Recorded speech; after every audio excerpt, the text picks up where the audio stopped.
We're getting ready to go live, council members.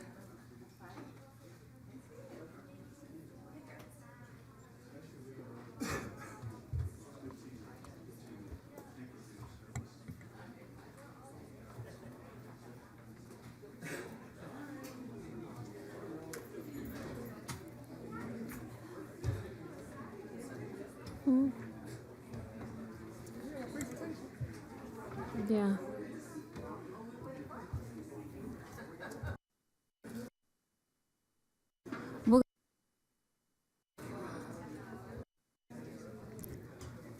Good evening, everyone. We're reconvening from closed session. Madam City Attorney, report out on closed session items, please. Thank you, Madam Mayor. A closed session was held pursuant to Government Code Section 54956.9 D2 or D3 and E1 because there was a significant exposure to litigation in 2 cases. No reportable action was taken. Thank you. Thank you very much. Item number 2 is report from Captain Jones of the Carson Sheriff Station. Captain.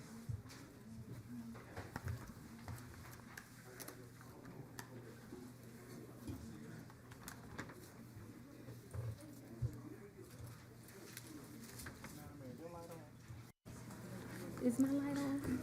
Can you hear me? Perfect. Is my light on?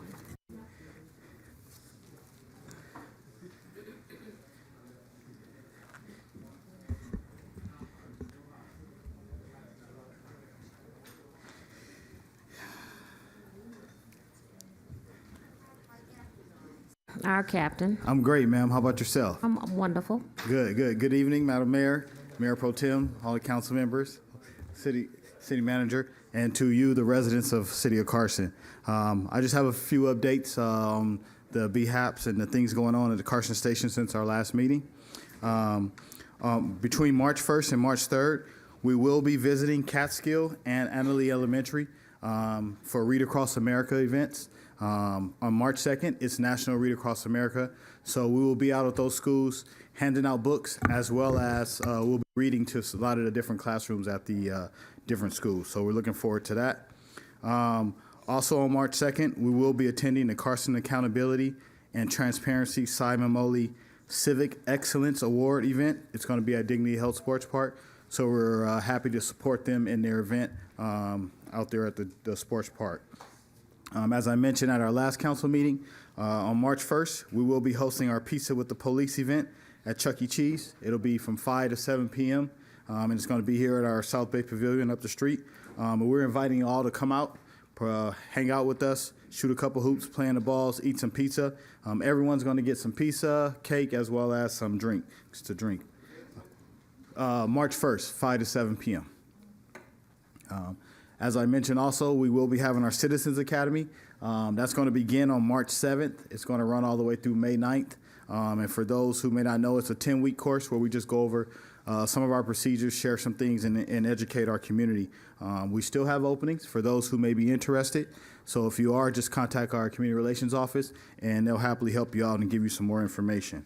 I think we all have seen the news and weather. There's some inclement weather that's scheduled for the rest of the remaining of our week, closer to the end of the week. So I think this is a great opportunity just to remind our citizens, take this time to check your vehicles, check the tires, check the windshield wipers, check the lights, and those are little things to make sure we do everything we can to prevent any type of traffic collisions. And as always, in rainy weather, roads are slick, watch your speed, as well as watch for other pedestrians who may be in the road. And then on the same note, I think we're also there's a wind advisory over the next 2 days. So please take the extra caution if you're in a high-profile vehicle. I know this morning I seen a truck overturn, and I don't know if it was because they stacked it wrong or if it was due to the wind, but we know it's going to be windy over the next few days. So please, if you're in a high-profile vehicle, be careful, as well as be mindful of down power lines. If you do see a down power line, please stay away, dial 911. If someone is near, don't go try to help them. Just call 911, and the appropriate resources will respond and address it appropriately. We don't want to see anyone get injured. The month of February is Youth Leadership Month, and as part of that is we had a new group of our local youth leaders start our Explorer Academy this past weekend. So we're happy about that, as we can help them grow and train and learn some different things and continue to be the local youth leaders that they are. We're always looking for more people who want to be involved in our Explorer program. It's for any youth between the ages of 14 to 18. So if you're interested, please reach out to our Community Relations Office and they'll get you started in the process.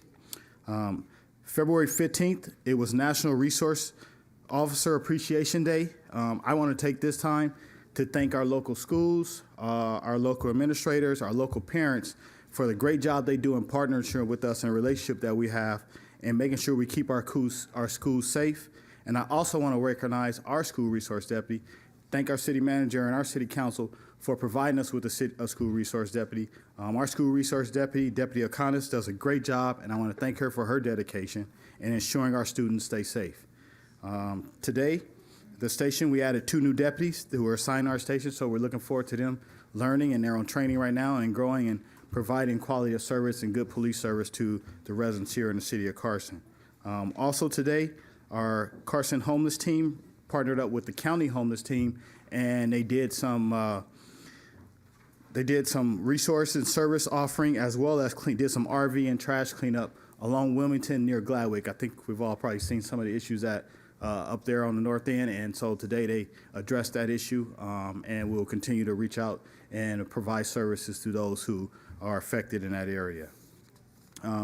Lastly, today our special assignment team did an operation with the narcotics team, and they successfully took 15,000 fentanyl pills, 2,000 Xanax pills, 2 kilos of cocaine, 3 pounds of methamphetamine, and 3 pounds of pure fentanyl off the street. And we were able to arrest 2 of the individuals, yes. Yeah. And that's great, diligent police investigative work by our narcotics unit as well as our special assignment team, who were able to be successful in getting those dangerous drugs off the street and keeping them from harming some of our youth. I want to take this time just to remind all those out there, please be aware of the dangers of fentanyl and other illegal drugs. For you, those who may not know, illicit fentanyl is 50 times more deadly than heroin and 100 times more deadly than morphine. It only takes a tiny, small amount of fentanyl. They say 2 milligrams, but most people can't put that together. That's equivalent to just 2 grains of salt that to be deadly or fatal. So please protect your children, educate them, and if someone offers you something, do not take it and don't even ask for it. So I know a lot of times youth or people may, they may have sports injury or whatever it may be, and they be like, man, I need a Motrin or Tylenol. Don't take a Motrin, don't take a Tylenol, not even from a friend, because you don't know what that touch that the friend had. So we don't want to see anyone harm. This concludes my report for today. I just want to thank everyone for their support and the hardworking men and women of Carson Sheriff Station. Well, thank you, Captain. That was good news to hear about all the drugs you were able to take off the street here in the city of Carson. So really appreciate all your hard work. Do my colleagues have any comments? Councilwoman. Thank you, Captain, for the hard work. And good to hear that you do have a special narcotics group that is paying attention to the uprise in fentanyl exposure, and especially to our children and with us adults, because this is something we do need to learn about, and it's on a continual basis that we do educate not just the children, but the parents and all of us here. So thank you for all that you do. So thank you. Councilman. Yes, thank you, Captain. Another great report. It's much appreciated, and the work of your sworn deputies and civilian staff is something that in Carson we thank you for, and we appreciate it and look forward to making our city safer and safer every year. I want to comment on 2 of the aspects of your report. One is you said, you mentioned February's Youth Leadership Month, and you're recruiting 14 to 18-year-olds in Carson. Mm-hmm. I'm actually a retired public school teacher, but I substitute, and I work today at Stephen White Middle School. So I had 12 and 13-year-olds, 7th and 8th graders in my class today. And a number of the students seem to be self-motivated and interested in leadership roles. So do you go to the middle schools to recruit? Because they're going to go on to high school and become 14 years of age and eligible. We do, but it never hurts to revisit. So I'll talk with that great school resource deputy, Deputy Alcanis, and I'll make sure she has some pamphlets and flyers to reach out to Curtis, Stephen White, and some of our schools so the students have the information. So if those who may be interested when they reach age, they can maybe venture on and be part of our Explore program. Well, maybe she could also leave some in my office, because when I go back to substitute, when I see a student that has got great potential, they may really benefit from the program here at the Sheriff's Station. So I'd like to have a handful, maybe 7 or 10 pamphlets. We'll make sure that your office gets them to be Thank you. available to you. And then the other thing is, you mentioned the startup on March 5th of the Citizens Academy. I want to make a plug for that, because I was in the second class way back. This is memory lane for the MPT. In the 1990s, I was in the second class, and it was a great class. I really benefited. I recommend anybody in Carson interested in knowing more about the duties, responsibilities, and the challenges of being a law enforcement officer. We know Councilwoman Rojas knows that well, because she is a law enforcement officer, but the regular average citizen could benefit by knowing the experiences of sheriff's deputies in Carson, and that program is very beneficial. So I just want to say on television that I really recommend the Citizens Academy at the Carson Sheriff's Station. This program is starting on the 5th, but you'll have more after that, Yes, I'm we sure. will. There's my commercial for you. Thank you. Appreciate the plug. You're welcome. Commercial. Anyone else? MPT, Councilman Hicks? I just want to say thank you, Captain Jones. We'll Thanks talk for the offline call. about some. Yeah, thank you so I much. just want to thank you for what you're doing, and you guys started your new classes with your new recruits that are coming in. So Yes. mine didn't make it, so he's somewhere else. But I just want to say congratulations to you guys, and thank all the men and women for what you do for the city of Carson. Thank you. I'll pass your thanks on to the troops. Thank you all. Thank you, and have a good evening. You too. The next item on the agenda is item number 3, proclamation recognizing February 27 as Dominican Republic Independence Day. We'll go down in front of the podium. You have the read. I think we have a wonderful group representing the Dominican Republic tonight.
Oh.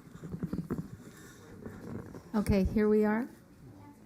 Okay, thank you. I love the colors, and yes, so I am going to read the proclamation in recognition of Dominican Republic Independence Day, which will be February 27th of 2023. And congratulations from the city of Carson. So here we go. Whereas on February 27th, here we go, hello, am I on? Okay. Whereas on February 27th, 1844, revolutionary fervor boiled over on the eastern side of the Caribbean island of Hispaniola. And whereas after years of covert planning, a group known as La Trinitaria seized the fortress of Puerta del Conde in the city of Santo Domingo, and the Dominican War of Independence began. Whereas much of what is now the Dominican Republic had been de facto autonomous in the early 1800s, with the Spanish occupied by Napoleon's invasion and the Haitians to the west fighting off their French colonizers. And whereas heavily influenced and encouraged by Haiti, which had achieved independence in 1804, Dominicans declared independence as the Republic of Spanish Haiti in 1821. Yes. Despite being nominally free, the less wealthy and less densely populated half of the island came under the control of Haiti and entered into formal union with its neighbor in 1822. And whereas, though Haiti had been only the second European colony in the Americas to achieve independence, as its revolution constituted one of the largest and most important slave revolts in all history, Dominica suffered under Haitian rule. And whereas, though the two were nominally united, the western half of the island was clearly where the political influence lay and the crippling debts imposed on Haiti by the French. And I'll ask you to hold this. There we go. This is long. Okay. And other powers had profoundly negative effect on the island's economy as a whole.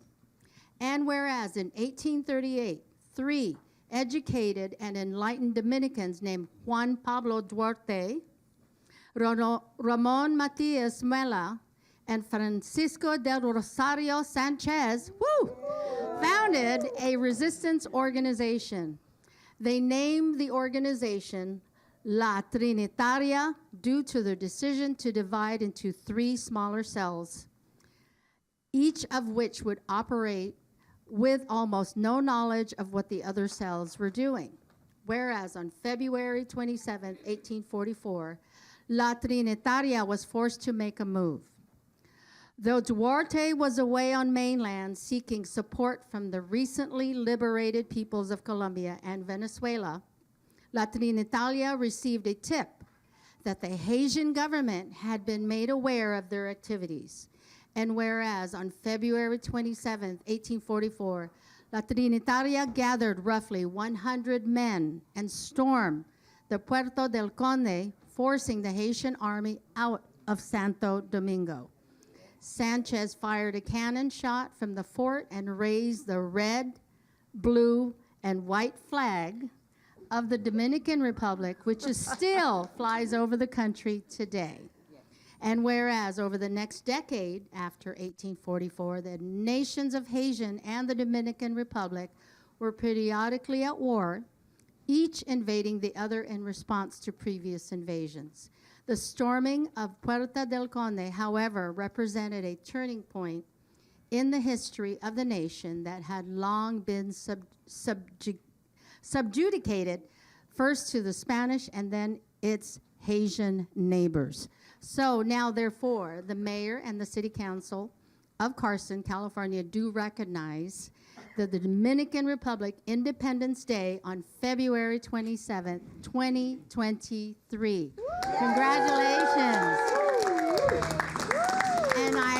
And I believe we would like to play your music, the national anthem. So here we go.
Asian?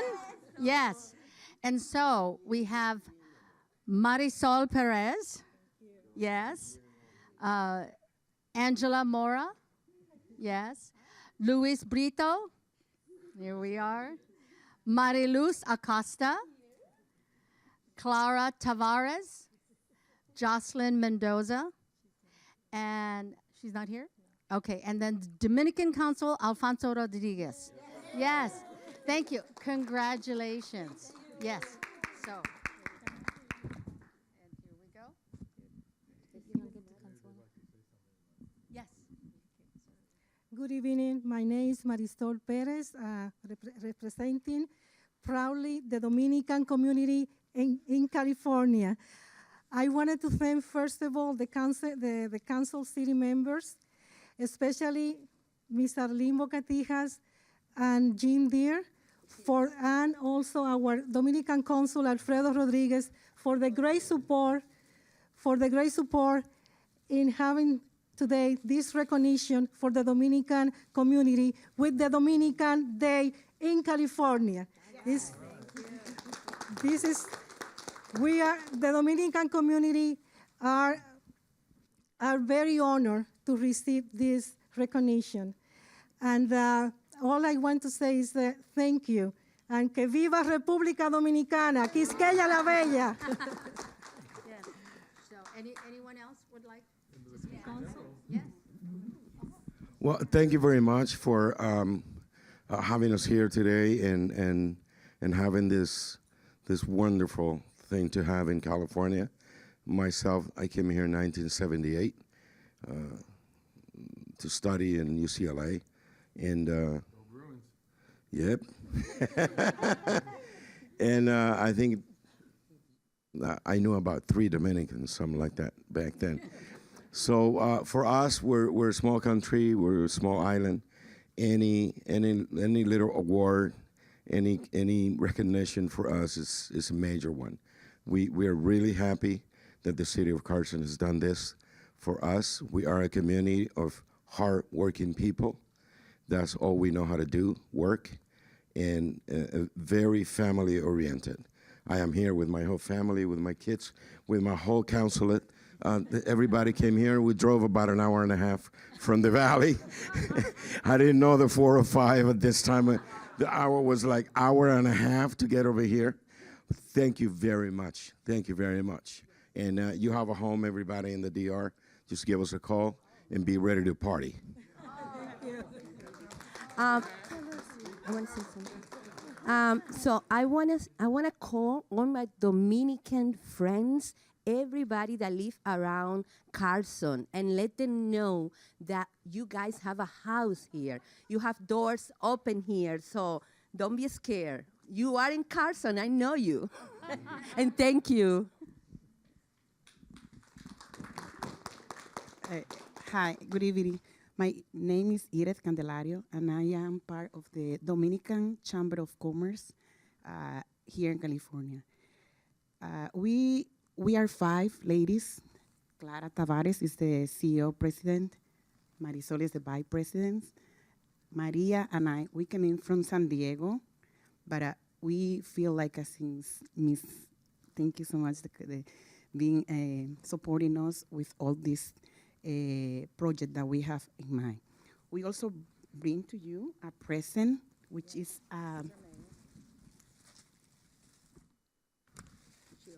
see, she can open. Feel free. This is a picture of one of the main 3 ladies since our organization is funded and run from ladies and women in power. This is the Mirava, Women in Power. So for us, it's not a coincidence. We have 3, they call it the butterfly, around 25 November 1960, they were killed. These 3 ladies were sisters, and they fought really hard against the dictator Rafael Trujillo, who kills at the end of all the journal that they follow. They were killed. But for us, they represent the three ladies that fought against fear, terror, and oppression. It's not a coincidence either that on November the 25th, worldwide, they celebrate the three sisters and the elimination the violence against women. That's why we are presenting this picture to you.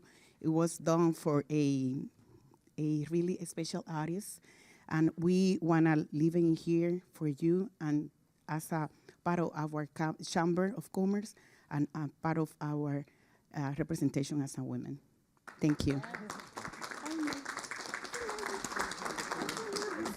Thank you very much for this lovely gift. We'll have it in our display case unless our councilwoman, but in the lobby, we'll display it in the lobby area.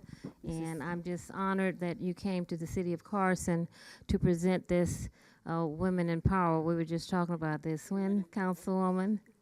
Just recently. To all of you, I was on my way to the DR when it was canceled a couple of weeks ago. I had a trip scheduled because I knew I could go over there and party. You have to. Definitely.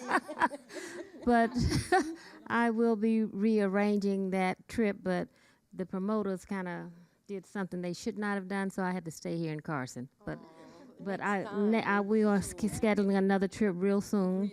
It'll be 18 of us ladies coming to party with you. Thank you very much. Yeah, it's gonna be on fire. Councilwoman, you any comments? Oh, yes. Well, thank you and welcome. And wasn't the drive worth it? Yes.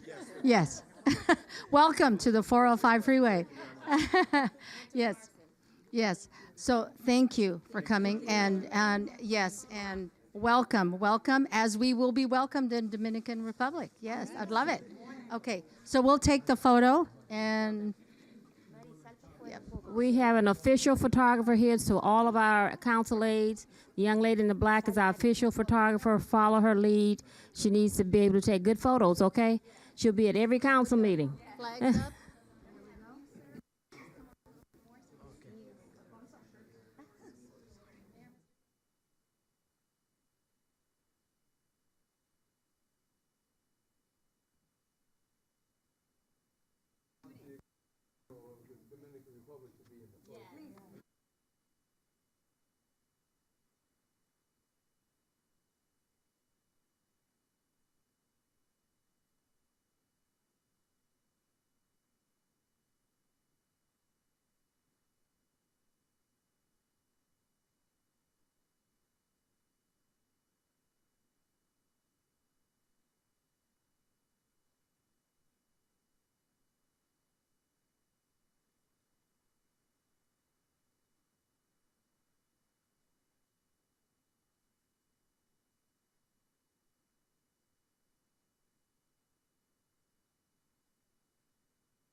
Yeah.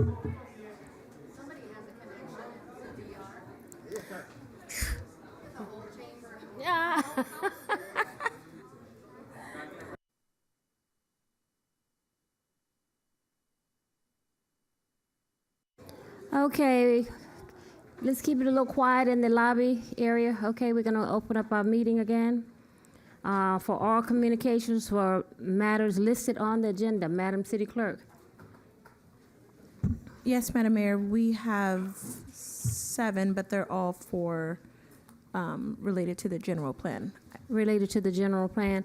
Everyone here for the general plan, we're gonna open up the public hearing, and if you're here, you can speak tonight when we get to that item, or you can wait until the 1st of July, because we're gonna continue that item. March. I said July.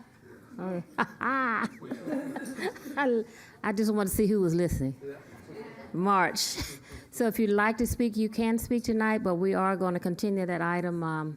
We're going to be having a polling done, and then we're going to meet the MPT and I are going to meet with all the business industries and see how we can thread the needle. So you have an opportunity to speak tonight, and you can speak again when the item comes back before us again. Your choice. Everyone wants to speak tonight? All right. Our city clerk will be calling you up. You'll have 3 minutes to speak. Okay. Lee Aceves.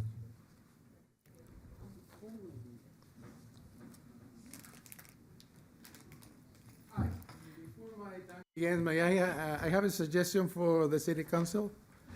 On the Zoom session that we had, most people did not know how to unmute themselves. I was in line, and then they had to jump me because you couldn't hear me. Then I figured how to get in line again and unmute myself, and then you were able to hear me.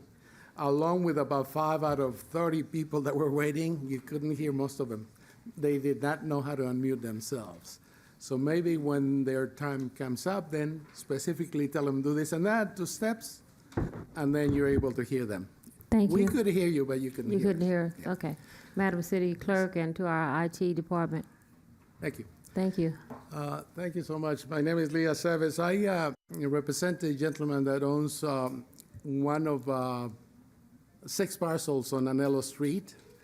Needless to say that I don't mean to be redundant. I am very redundant on this matter because there are 6 owners, 7 parcels, and basically we're requesting to be excluded from the rezoning proposal.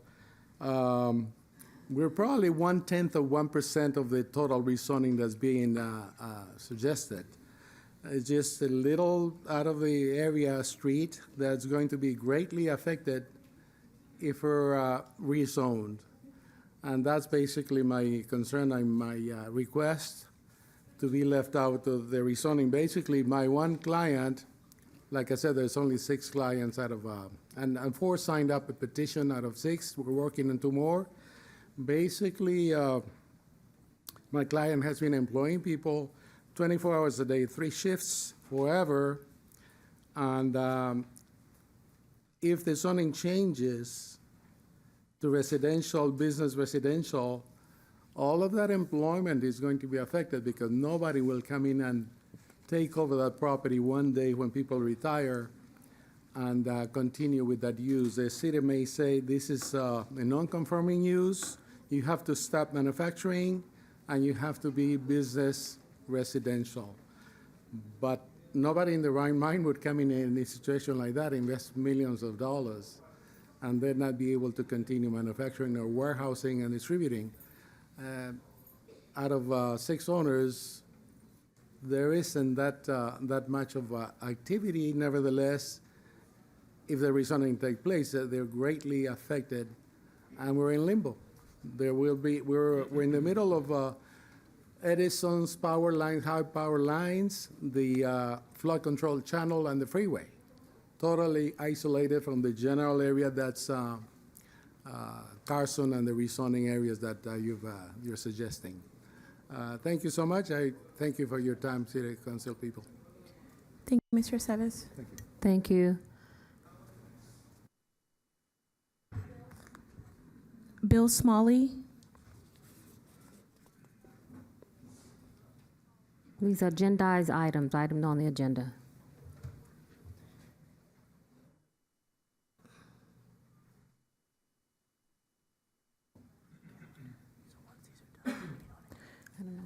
Good evening, Mr. Smalley. You'll have 3 minutes. Thank you. Good evening, Madam Mayor, ladies and gentlemen of the council, and staff.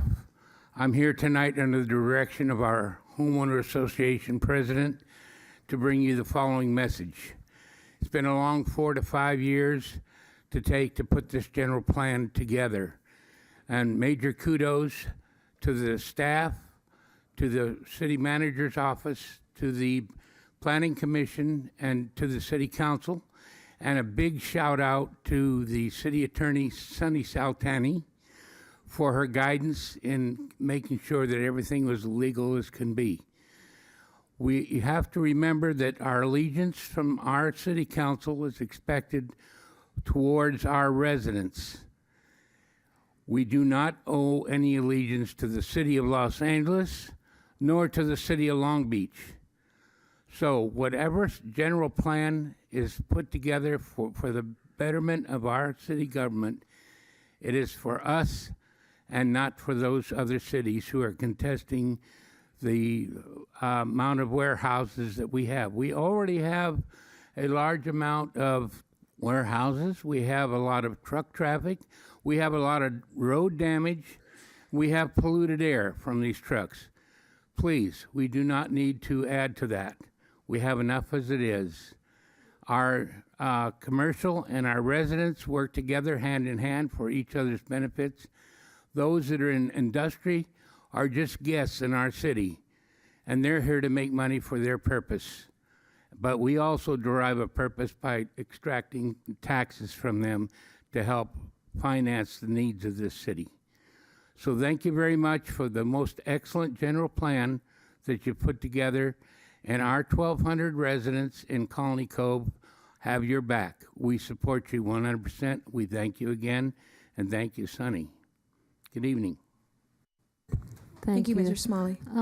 Madam City Attorney, because I think all of these requesting to speak, I'm going to just move up item number 27 and open the public hearing. That's fine. And then, so everyone can speak, but that item will be brought before us. I'm going to open the public hearing, and then I'm going to continue that item. So, Madam City Clerk, was a notice properly posted?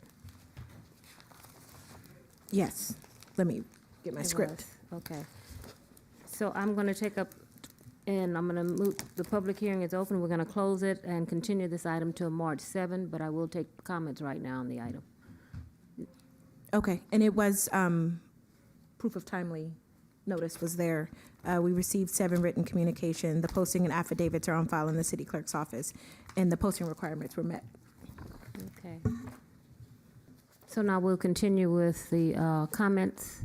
Yes. The public hearing is open. Okay. Next, we have Arnold.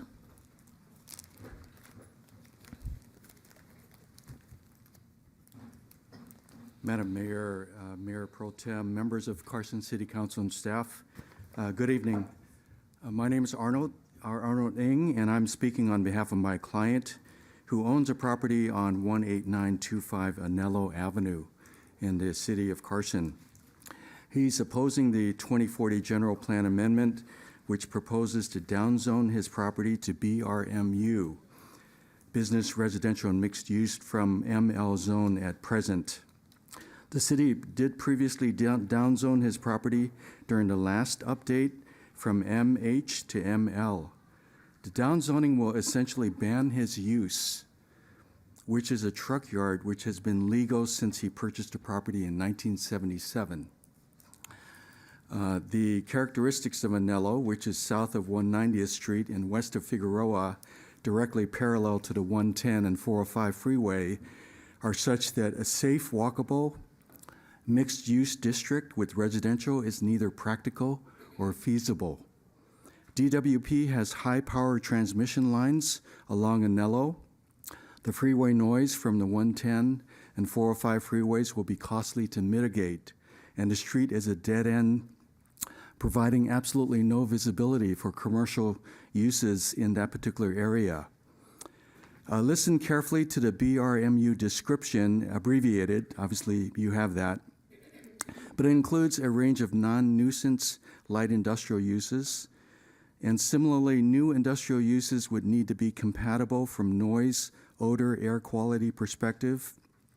And a mixed residential industrial environment will have to comply with performance standards to contain noise or air impacts within the site so it does not adversely affect surrounding development. Here's the key. The following uses are not permitted: salvage yards, vehicle storage yards, recycling, truck yards, container parking, storage yards, truck terminals, self-storage, and similar uses. So in a matter of a single vote, a stroke of a pen, my client's entire business, which he has legally operated since 1977, becomes illegal, prohibited. And uses which are not suitable or likely to succeed in this newly zoned area are permitted with a low probability of success based on the characteristics of that particular area. Does that seem fair to you? So my comment is, please keep Anello and ML zoned until further notice. I just want to close out with a quote from the great Martin Luther King. Here it comes. There comes a time when one must take a position that is neither safe, nor political, nor popular, but he must take it because conscience tells him.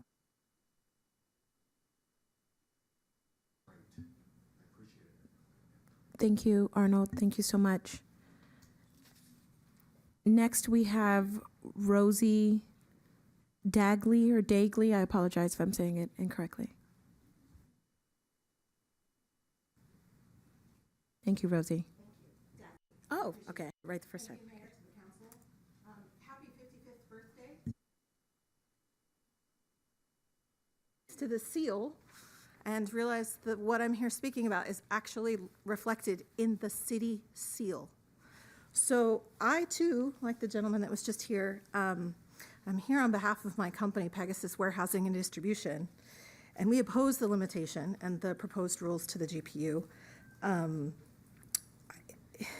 Again, it's irony that the industries are reflected on the city seal, but we're sensitive to the needs of increased housing in LA and in California. I probably have a little bit a different interpretation of what the Watson Center land proposal or the IWLA, which we support, but there probably does need to be room for housing, but as some of the previous speakers have pointed out, the land isn't necessarily best suited for that in some of the light and heavy industrial. I sit in the heavy industrial. Nobody wants to live near there. But I'm also sensitive to the gentleman that says we care about air quality. We do. We all know that the air quality doesn't reside to the land line. So to the people who are sitting on the 405, they were affected by the air too. But the Clean Air Action Plan speaks to that. Electric trucks are coming, which speaks to that. This is especially sensitive to me. I just brought back business to Carson in March of last year. We were originally opened up from our New York office here in Carson 15 years ago. We moved it to Glendale. I just moved all of my Glendale folks back last March. So we're a customs house broker, a freight forwarder, a truck broker, and a warehouse. My longer term plans include expanding further in Carson. This will change that plan. I have staff that left Glendale and actually moved here to Carson and are Carson residents. And most of us spend 12 to 15 hours a day here. We spend all of our tax dollars here. We go to lunch here. We shop for groceries here. It's not just the tax dollars of the businesses. It's also the people that work there as well that support the city. So I just appreciate if you would reconsider that. I also mentioned that the Mojave Rail project that's coming is already going to challenge the infrastructure here close to the port. These proposed changes would just drive the business away from you even faster. Thank you.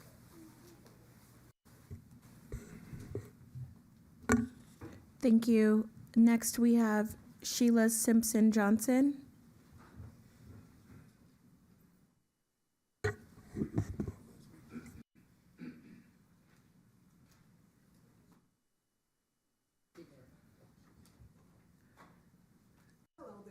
is the Lord and the fullness thereof. Hello, Mayor and Mayor Pro Tem and all council members and residents of the city of Carson. I've lived here for nearly, 37 years or something like that. I love the city the way it's been ran so far. But when it came to the general plan, I had a lot of concerns. I didn't get any of my questions answered from the last time we met on, I believe it was March 15th. There are things that I have concerns about and things that I'm opposed to. Park safety, housing in parks, the nuisance that could be caused from this, taxes can increase, electric bills can increase, single-family homes could be a problem for them eventually being eliminated. Food shortages, depletion of space, crime, crushing homeowners by way of fines, vexation, taxation, and crime. Crime, crime, crime. Why do I say that? Because if you look in Sacramento and you look in some of these other states where they're, cities in California and states where they're trying this, it's a big mess. Things are messed up already. We don't want to mess up this beautiful city with a lot of indigent people who are insane, crazy, and no control. So they can bring a lot of problems to this city, urinating on other people's yards and attacking people, and gangs and thieves and noise pollution, and another thing I'm concerned about is the social control. I saw aspects in this agenda that include surveillance. I don't really think that having a police city is going to help us. I understand social control, but there's already enough of that. Also, it could be a financial coup d'etat. Our constitutional rights could be infringed. Our property values could be depleted. Poverty could come to our city. Overcrowding. And then the electric vehicles is another thing that I'm finding out that they want everybody in electric vehicles. What happened to choice? I want to have a choice for what I spend my money on, and even if someone gave me an electric car, I want to have a choice to decide what I should drive. So with the pollution, and also there was something about the rent. They're comparing us to Compton. If I wanted to live in Compton, I would have lived there 37 years ago. Comparing us to Long Beach, this is a unique city. So what we charge for our rent should be up to the homeowners, not up to the government. So those are just some of the concerns that I have. I oppose those limitations, and I don't want to see our parks. Madam Mayor, that's 3 minutes. Depleted or overcrowded. Thank you. Sheila, give me a call. I want you to sit down and talk to our, so we can give you a complete understanding of this general plan. So I want to meet with you and JR so we can kind of let you know what's really in the general plan and what it was designed for, okay? Yeah, and MPT, you're in MPT. No problem. Thank you. Next, we have Lauren Miles. Yes, and this is the last one, Madam Mayor, that I've received for item 27, public hearing.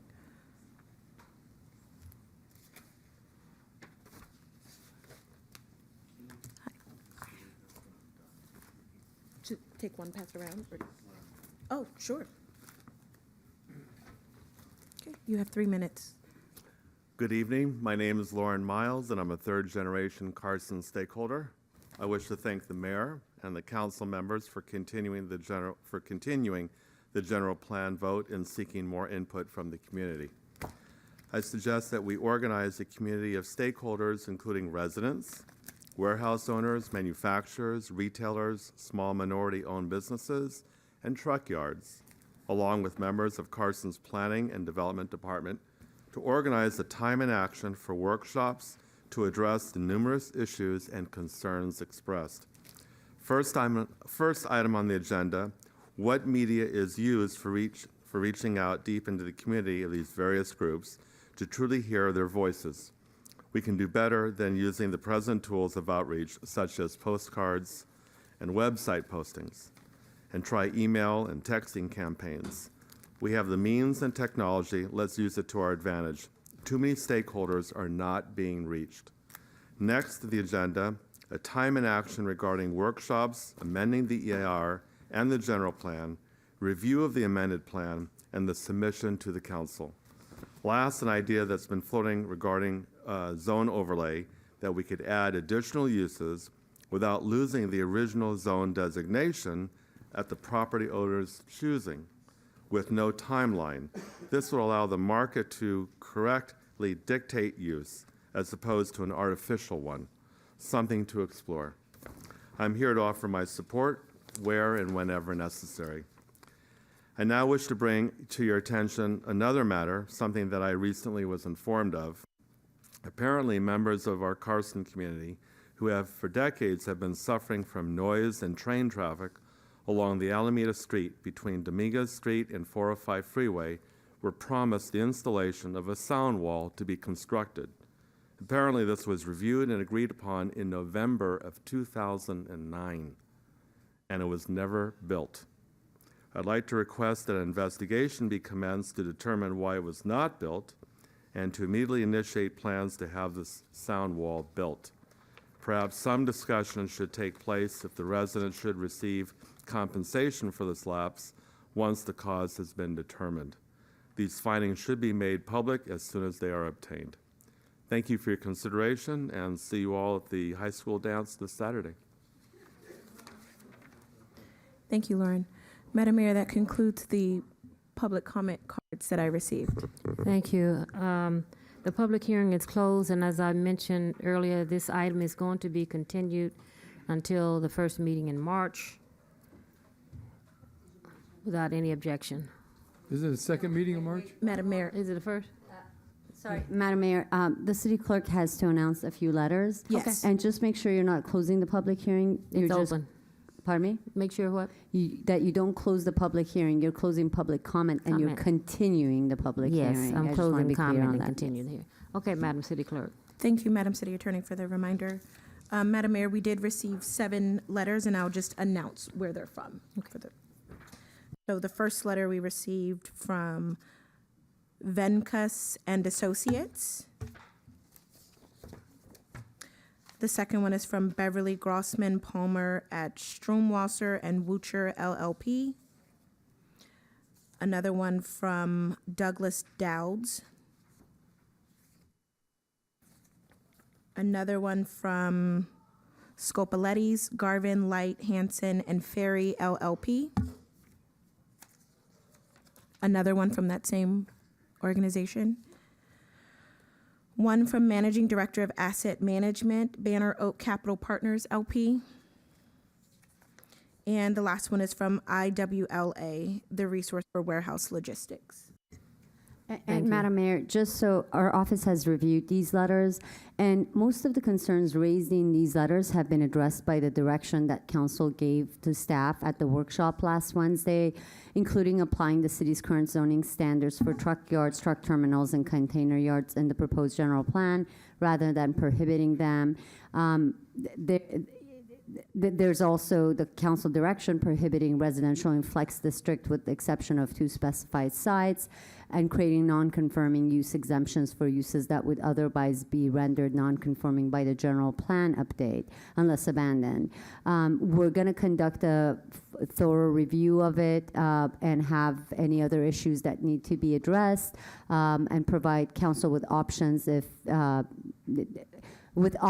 address these letters. But I thought it's important that we clarify that it seems that some of the entities that are writing these letters are not really following your meetings and your workshops closely, because if they had, they would have known you've changed the direction based on the concerns expressed.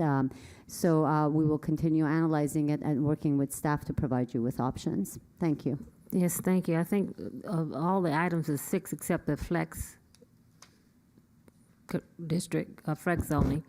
We were working on that. That's what these meetings will be about. Yes. And the other thing Mr. Raymond is asking me to clarify is that the public hearing is being continued to March 21st, not the first meeting. Okay. Thank you for that clarification. So the public comment period is closed, and I'm going to continue the public hearing until March 21st. Okay?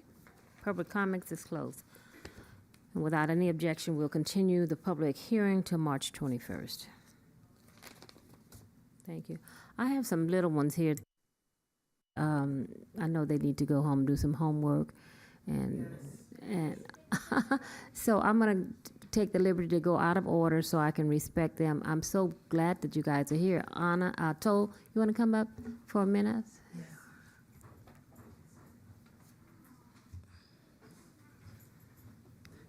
Thank you, Madam Mayor. I am Sayuli Fa'auliuli To Meni Trude, and I'm here with some of my students who would like to address their elected officials.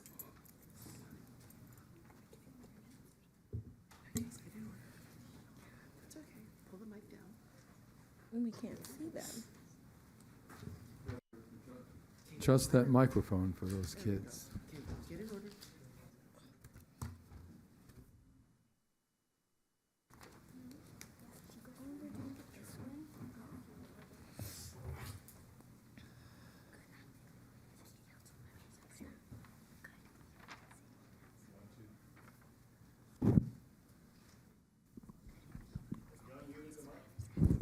Here we go.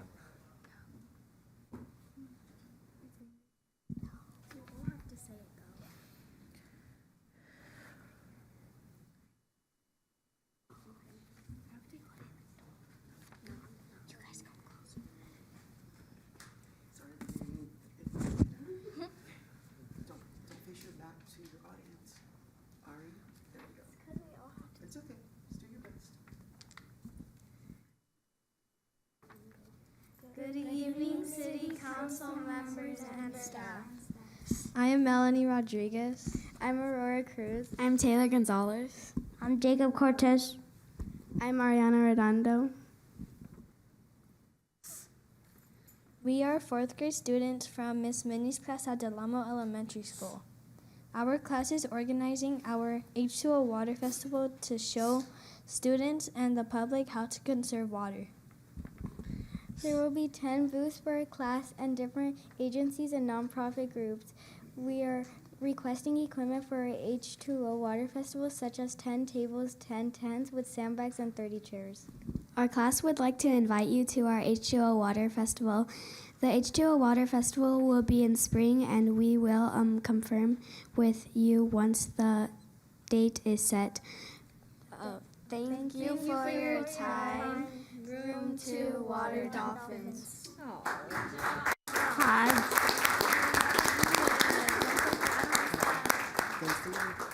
Our class also has a handwritten request, but you can go ahead and give it to the Thank you. to our Oh, look City at the clerk. penmanship there. Yes, and it is in Excellent. cursive, so I want you all to know It's a cursive dying is not art. dead. It is. I write in cursive. All right. Thank you. Thank you.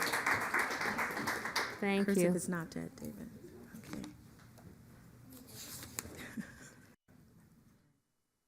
Okay. Is that it for his comments? There are other, there's 2 other non-agendized. Okay, it's only 2. I'm going to defer to our city attorney. She has a statement to make. Yes, sorry. The other thing we need to clarify about the public hearing being continued is the time and place. So it's being, I'm going back to the last Okay. item, just want the record to be clear. It's being continued to March 21st in the council chambers at 6 o'clock. Right? Because the, yes. Okay, thank you. Thank you for the clarification. Right.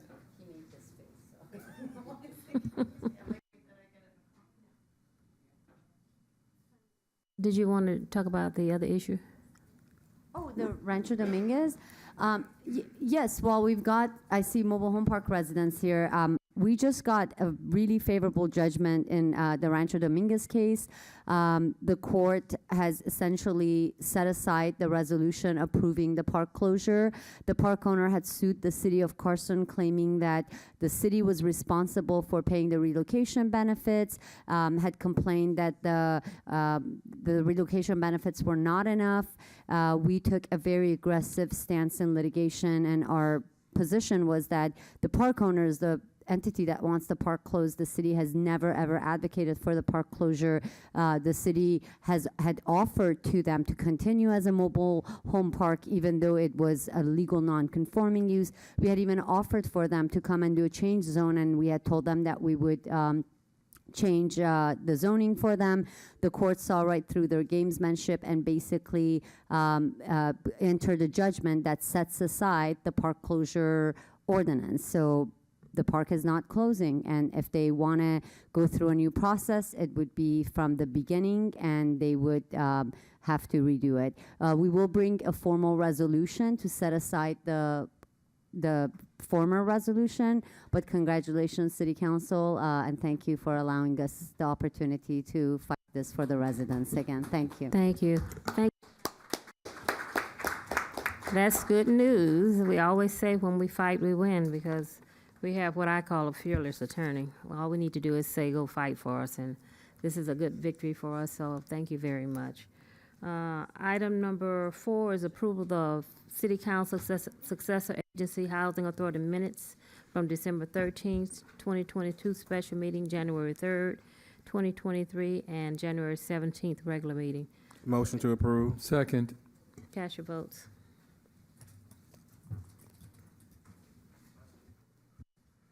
It's unanimous, Madam Mayor.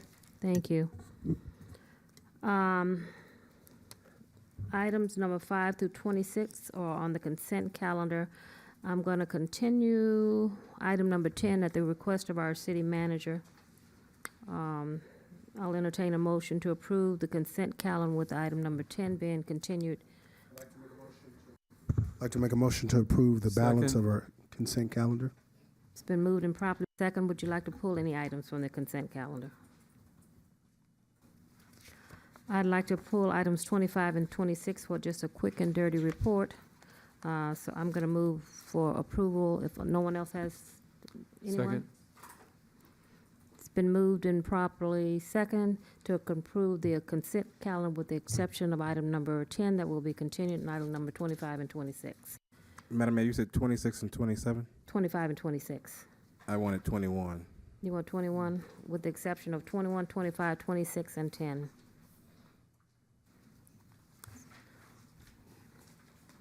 Cast your votes. It's unanimous, Madam Mayor. Item number 21, Councilman. Thank you, Madam Mayor.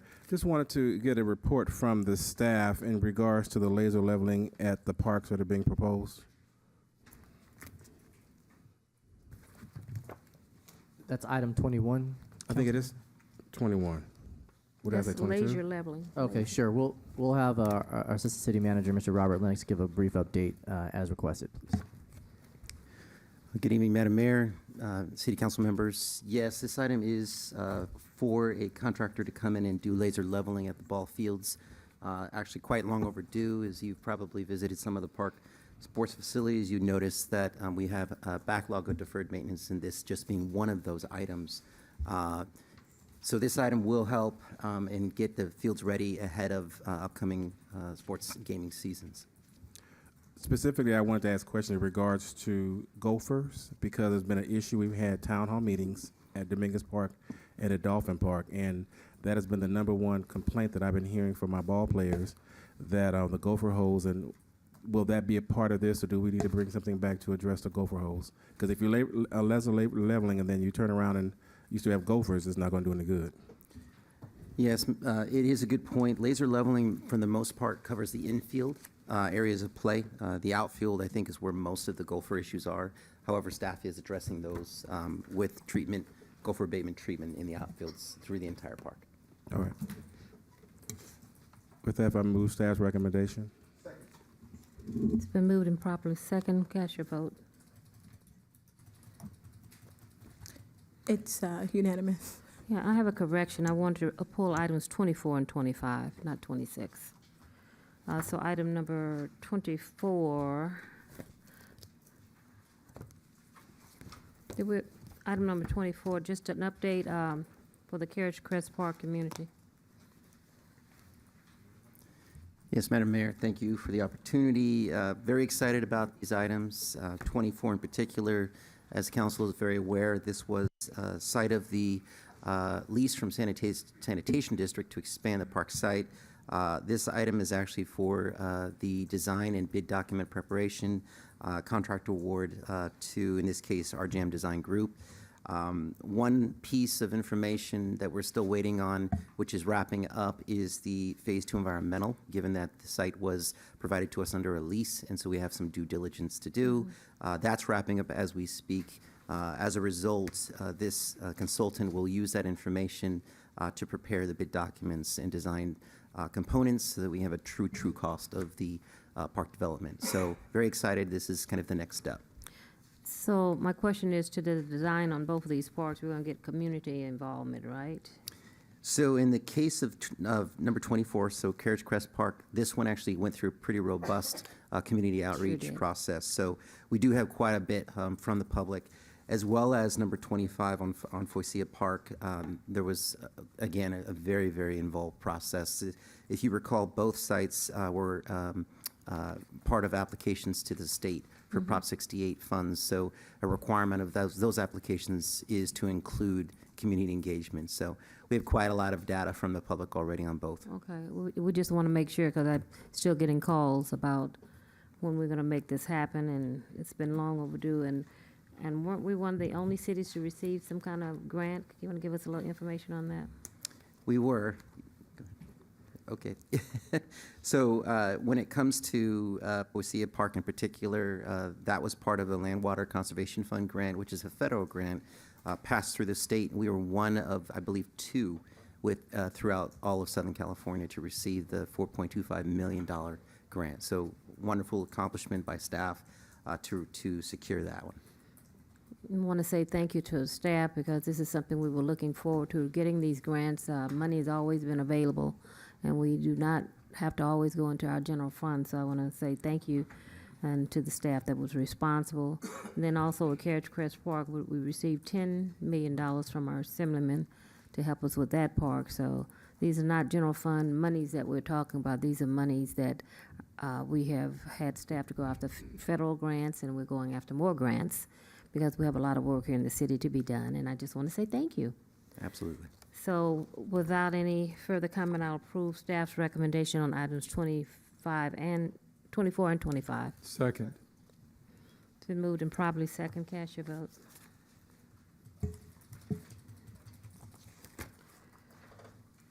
It's unanimous, Madam Mayor. Yes, I pulled item number 26 in error, so I want to make a motion that we approve staff's recommendation on that one also. It's moved and properly second. All in favor, cast your vote. Well, yeah. It's unanimous, Madam Mayor. Thank you.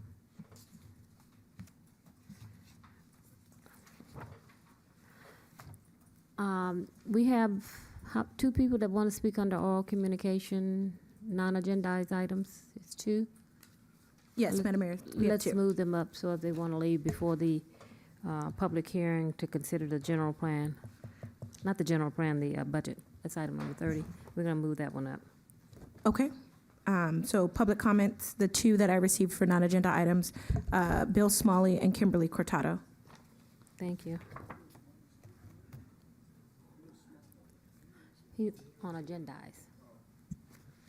This is non-agendized item. We have two people that It want to is. speak. Yes, Bill Smalley for non-agendized item.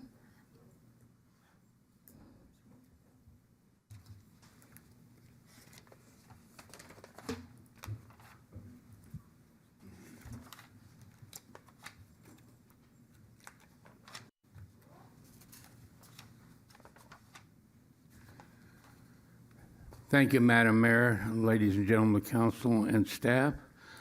The last time that I spoke here several weeks ago on non-agendized item, I brought to your attention the issues with our Carson Sheriff Station, and I asked if any of you had visited the situation over there to see what was going on, what the problem is. The problem is that our city is growing, and along with that, sadly, the crime rate grows. So therefore, we have to put more concern into our law enforcement agencies and how that's conducted.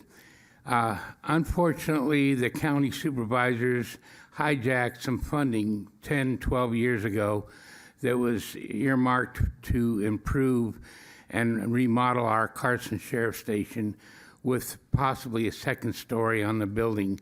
Right now, they've hijacked those funds again, and they're not available. And I ask that this council pay attention to that and see if he could communicate with the supervisors and see if we couldn't reinstate those funds. We have our professional detectives out in the parking lot working out of small trailers. That's unprofessional.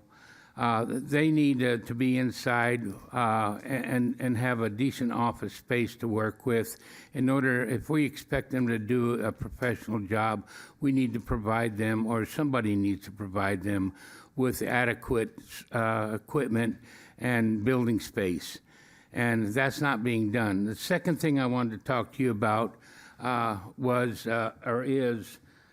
like somebody on this council to put the rent control ordinance back on the agenda at some point in time in the near future so we can discuss what the CPI has done to the damage of our rent control ordinance. Other than that, that's all I have for you this evening. Thank you, Mr. Smalley. Thank you. Kim Cortado.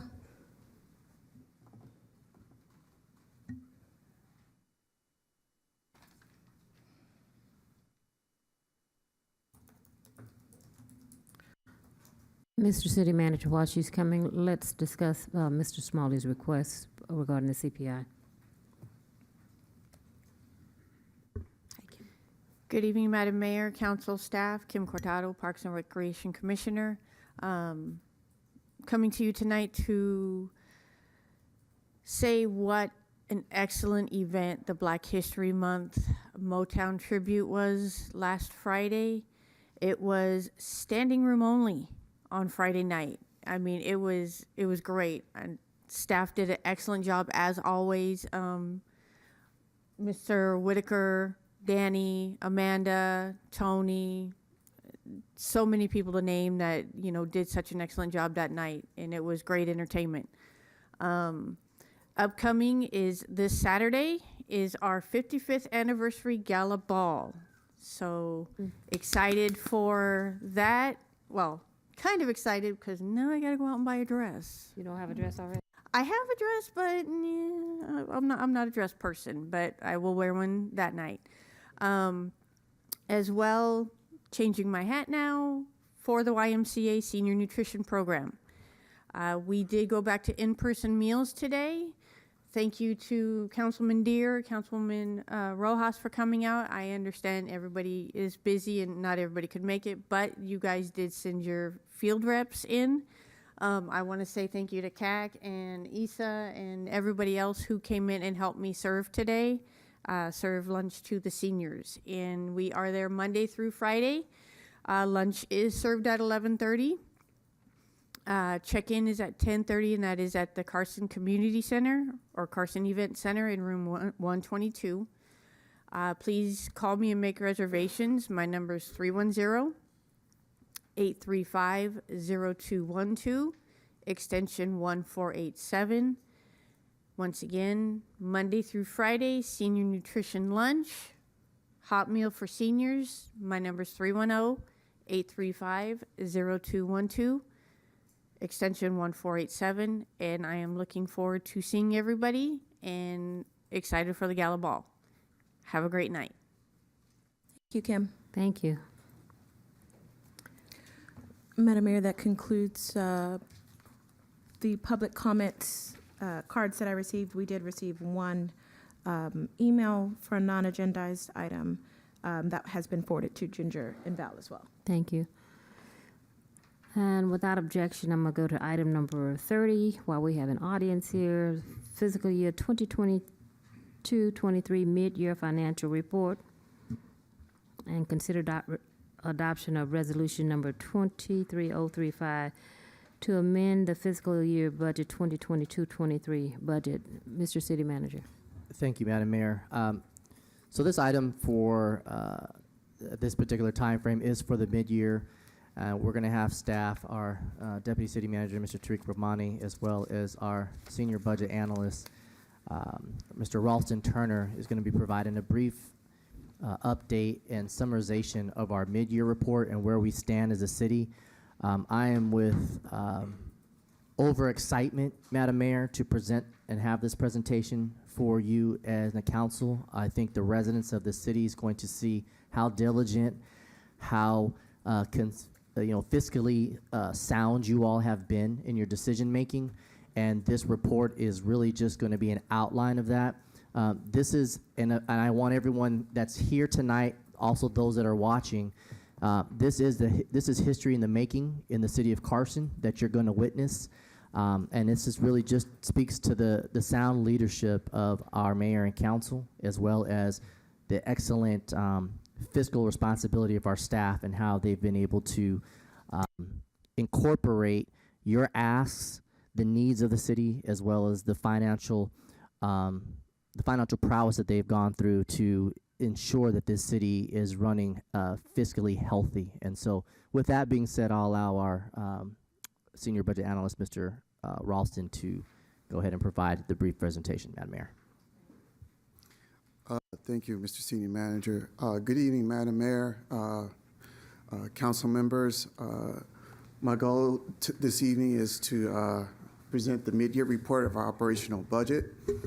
Before I delve into the numbers regarding the mid-year, I'd like to talk about the numbers that were in our audit, and particularly going over our revenues and our expenditures. In the audit that was mentioned in the last council meeting regarding our revenues, we budgeted $92 million, but in our actuals we received was $129 million. A lot of that was, some of it was one-time money, but as you can see in the graphs there, a lot of our revenue sources outperformed. And what possibly was driving that could be contributed to inflationary pressures. We have a 40-year high in inflation, and a lot of our revenue sources are tied to sales of goods and services. So as prices of goods and services increase, the corresponding sales tax, transaction use tax, UUT tax that are tied to those sales go up as well. We also have the conflict in the Ukraine. Why am I bringing that up? It's because Russia is the number 2 exporter of oil in the world. Due to Russia's aggression against Ukraine, world leaders sanctioned their oil on the world market, and that, in doing so, drove up the prices of crude, which then drove up prices of gasoline. And a lot of our sales and transaction tax are derived from those sales of the commodities. For the expenditures, we budgeted $92 million, but we actually spent $88 million. So there's a still amount of underspending going on. That could be attributed to the vacancy rate that we have. We are not at full capacity right now. Also, regarding our non-personnel side of the budget, we're not spending all that is being appropriated. So we're leaving $4.4 million on the table. So we have revenues are outperforming, but our expenditures are not to forecast, which then leads to this, our general fund balance being at $107 million. Now, of the... Stop right there. Okay. Say it again. All right. And as you say that, I really want you to march through Georgia where we were in previous years up to where we are now. I just don't want this slide to bypass. Yes, Madam Mayor. You need to say where we were in 2017, 2018, 2019, 2021, 22. Since this council has been operating as a team, where we are, because we never in the history of the city of Carson have had this type of budget balance And I just want to point it out, that we have done what we're supposed to have done, and I want you to talk about the measures that implemented, that made this a reality, your Measure K, your Measure C. Those are not one-time funds. So let's not gloss over this. I want to sit here and take it all in. And let's not forget your pension obligation And my bonds. pension obligation That was bond. very clever, too. So Tariq may have to help you out, but I've been mayor for 2 years. Okay, yes, Madam Mayor. So, as I mentioned, from the fiscal year 2021 to fiscal year 2022, we had high inflationary pressures. Due to high inflation of cost of goods and services, a lot of our revenue streams are tied to that. So as those prices exploded to 40-year high, that increased our influx of revenues derived from those sales. Also, what's contributing to that is we're not spending all that has been budgeted on the expenditure, non-personnel side. So we're leaving a lot of money on the table at the end of the year. Those combined lead to a higher front year-end balance, as you see there at the 107.85 million. And of that 107.85 million, $88 million is readily available to be invested.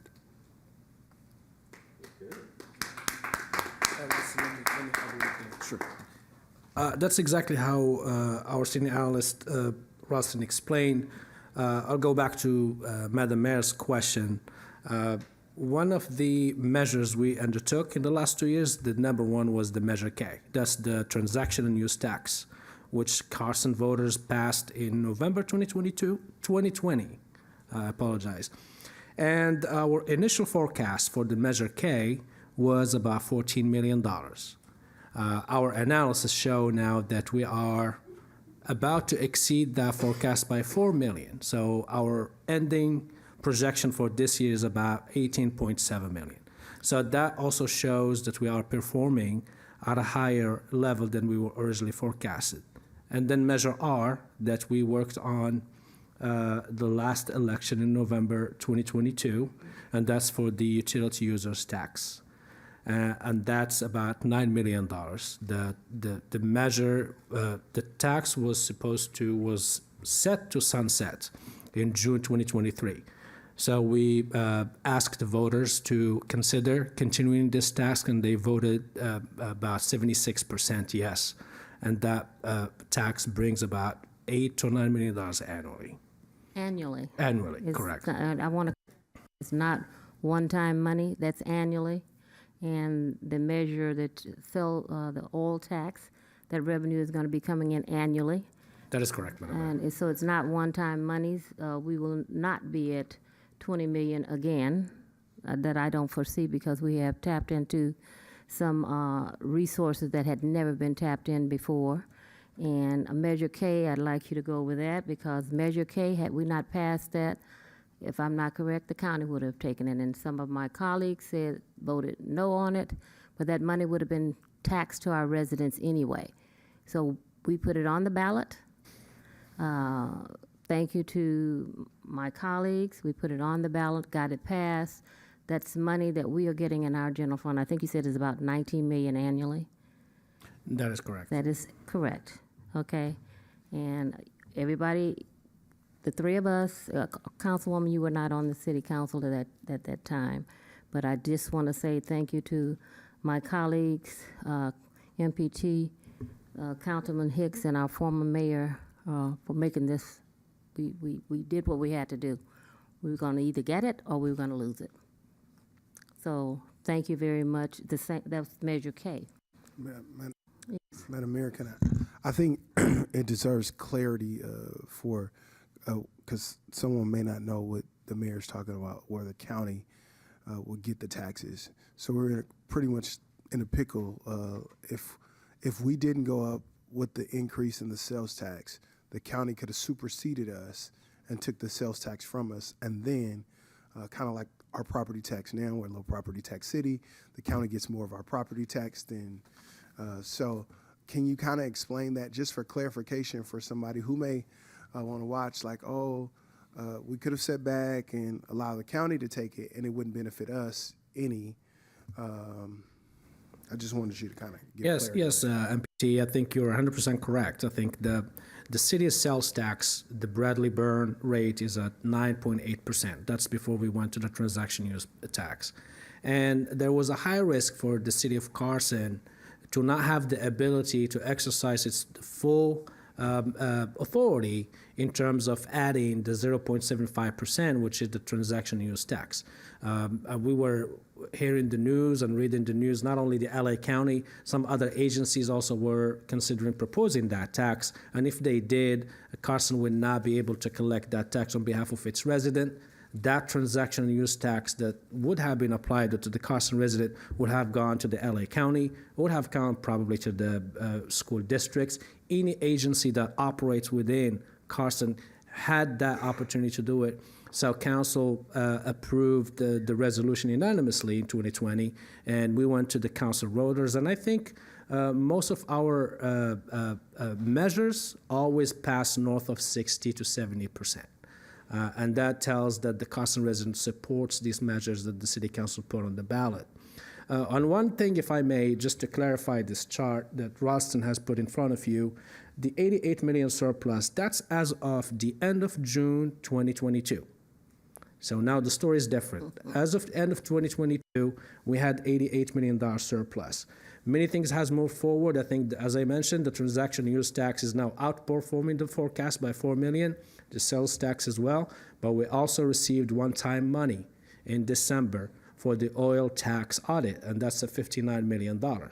So now our reserve is almost double that amount.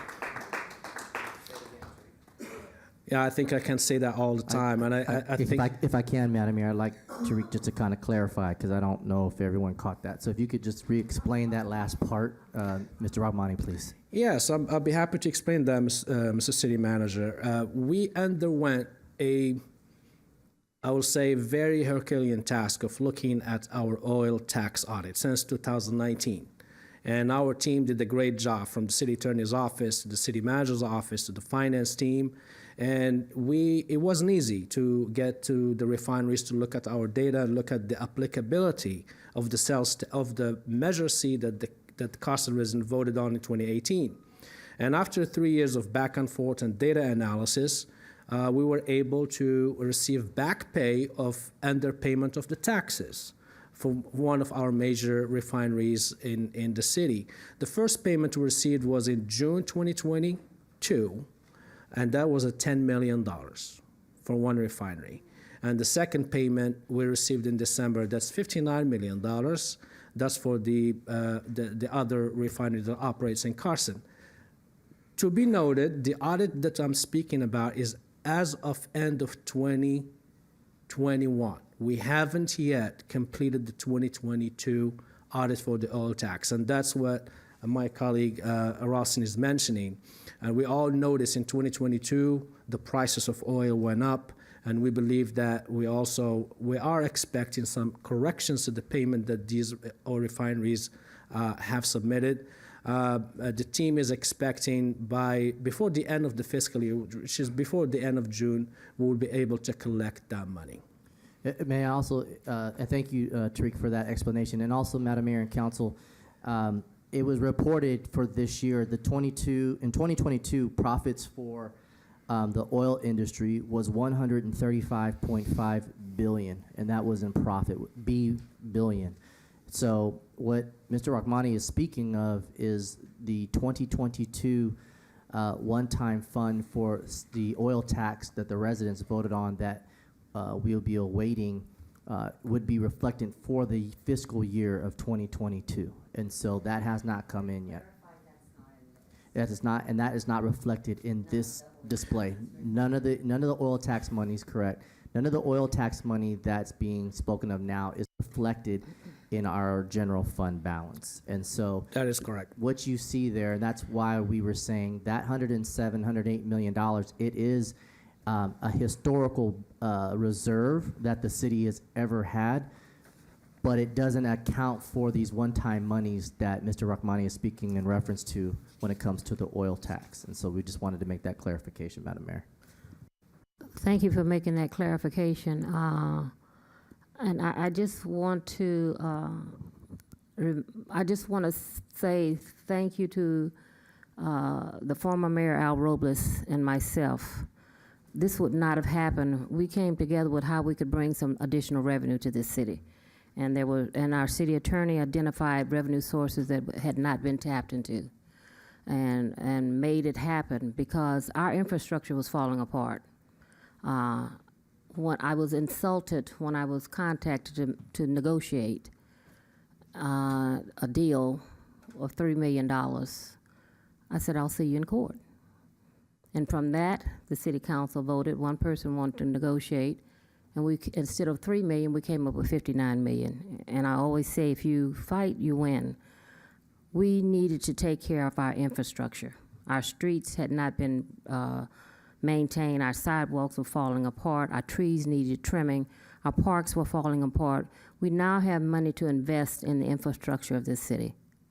And that's very, very important to us. So to the residents out there, we are going to get our city back to where it used to be when we were known as the city with the best streets. Our trees are going to be trimmed, and our sidewalks are going to be maintained because they're in need of repair. So because you see this surplus, know that our plan is, the city council, is to put it back for the residents and in our park programs and invest in our children. That's why we waived all registration fees for our kids. We want them back in the parks, and we want our parks safe. So you can continue, and I'll interrupt you again. But I'm excited about this. This is a good evening. It's a good report. My other question is, when I did my State of the City last year, we were rated at, let's see here, we were double rating. Have we reached a triple rating yet? Madam Mayor, we are expecting our annual rating to start again in June. We're expecting that rating to change. We don't perform it, I think, biannually most of the time, so that's the last 2 years. So one of our credit rating agencies will be working with us in June, and we will let you know if that changed. I'm assuming like all the variables have changed to make that as a AAA rating. Well, for the last 2 years, we haven't had to dip into our reserves to balance our budget. For 11, 12 years, we dipped into our reserve to balance our budget. We have a structurally balanced budget in the last 2 years, and we're looking forward to doing that the third year. So when you hear what happened 20 years ago, all I'm talking about is what happened 2 years ago. And I think that chart says it all. So thank you very, very much, staff. You did a stellar job in hearing what the people wanted. They voted to pass these initiatives, and you did what you were supposed to. So thank you, Tariq, for... Thank you, Madam Mayor. Thank you. Thank you, Madam Mayor. So I want to just echo what our city manager have said. These numbers we have here are finalized by the auditors. So we presented the audit to council last meeting. This report is available on the city's website, and these numbers are verifiable. But I also want to give credit to our city manager because I think, as I mentioned, it's been 3 years. We've been working back and forth with David leadership.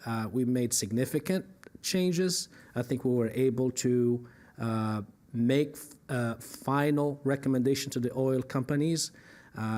We provide them all the information. They made the payments. We're open for their questions. And as our city attorney mentioned, these monies that we received are still restricted. 12 months. I think the last payment we received was December.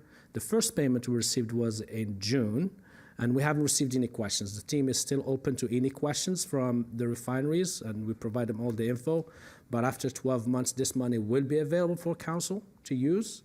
The first payment of $10 million by June, if we don't receive any kind of questions or repeal, that money will become unrestricted. So now what I will add is the $88 million that we have surplus is unrestricted. It's available for the city council to invest in the city's operating budget. And the oil tax, we used to budget $4 million. I will tell council, I may be able to use now the word never again. I don't think we will be able to use that $4 million moving forward. We have the data that shows that our forecast is 3 to 4 times what we are usually budgeting.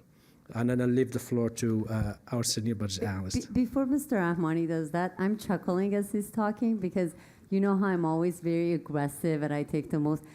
I have to say, Tariq, please, let's not be that aggressive. He has done an incredible job staying on top of the oil industry, herding cats between the consultants. Bill Winder and I get like 10 calls a week from him on the oil industry audit, and he's been incredible with the very detailed assessment and staying on top of it and aggressive, rightly so, because the audit is showing the numbers. So I chuckled because for once I have someone more aggressive than myself on these issues now. So thank you for all your hard work. Yeah, if I could piggyback off that too, Madam Mayor, what the city attorney stated, Mr. Rahmani was actually able to assist the auditors, and these are Houston auditors out of Houston, Texas, that audit the oil industry in Saudi Arabia, in various locations around the world. And so they actually were consulting with him on several of these occasions. And so I wanted to point that out and thank him, because countless hours he put in correcting and verifying numbers and regurgitating numbers back to the consultants to get them to understand where we believed that we should be. And so I do want to point that fact out, that this was a tremendous effort, one in which we didn't have the expertise, and even by hiring a consultant who are experts in this field, he proved his worth beyond that. And so just wanted to be able to notify that for you, Madam Mayor and Council. Thank you, thank you. I spent many of hours on the phone with Tariq saying, show me the dollar, whatever it takes. So I really, we've had other finance directors, but you took it to another level. And when our city attorney said 24, Tariq said, we're going to get 59. And I said, well, city attorney, this is the one time I'm going to not go with your judgment. And it paid off. That we were gouging, it's that the city was receiving $5 million annually. City of El Segundo was receiving $31 million, I believe, annually. And we have, how many? 15? 50. 15 million. Okay. Okay. Right. And we just did negotiate. So job well done. Again, when you fight, you win, and it came out to our advantage. So this is not a sales tax. I think I just want to clarify to the public. Measure C is a tax of doing business in Carson. So it's applicable to gross receipts, and that was always the back and forth with the oil refineries on how do we apply this tax that Carson resident has voted. And I think we're going through the process. I think we have a really great team with the city attorney, with the city manager, and the finance team, and we will keep the council updated if we receive any questions or anything like that. Thank you. Take all your thunder. Yeah, after that, do y'all want to still hear me talk, or I don't know. Okay, going to, so we talked about last year, right? So now we're talking about the mid-year, what our operational budget looked like at the end of December. So for revenues, we budgeted for the year 22-23, $104 million. We received at the end of December $110 million. You see in that graph, we already exceeded our projection. Inside of that $110 million received, was already mentioned, the $59 million oil tax lump sum payment. We also noticed that our transaction use tax, Measure K, we already see 65% of what we budgeted or forecast. Our UUT, we already see 67% of what we already budgeted or forecast. And licenses and permits received, we already received 65% of what we budgeted. So our revenues are on fire.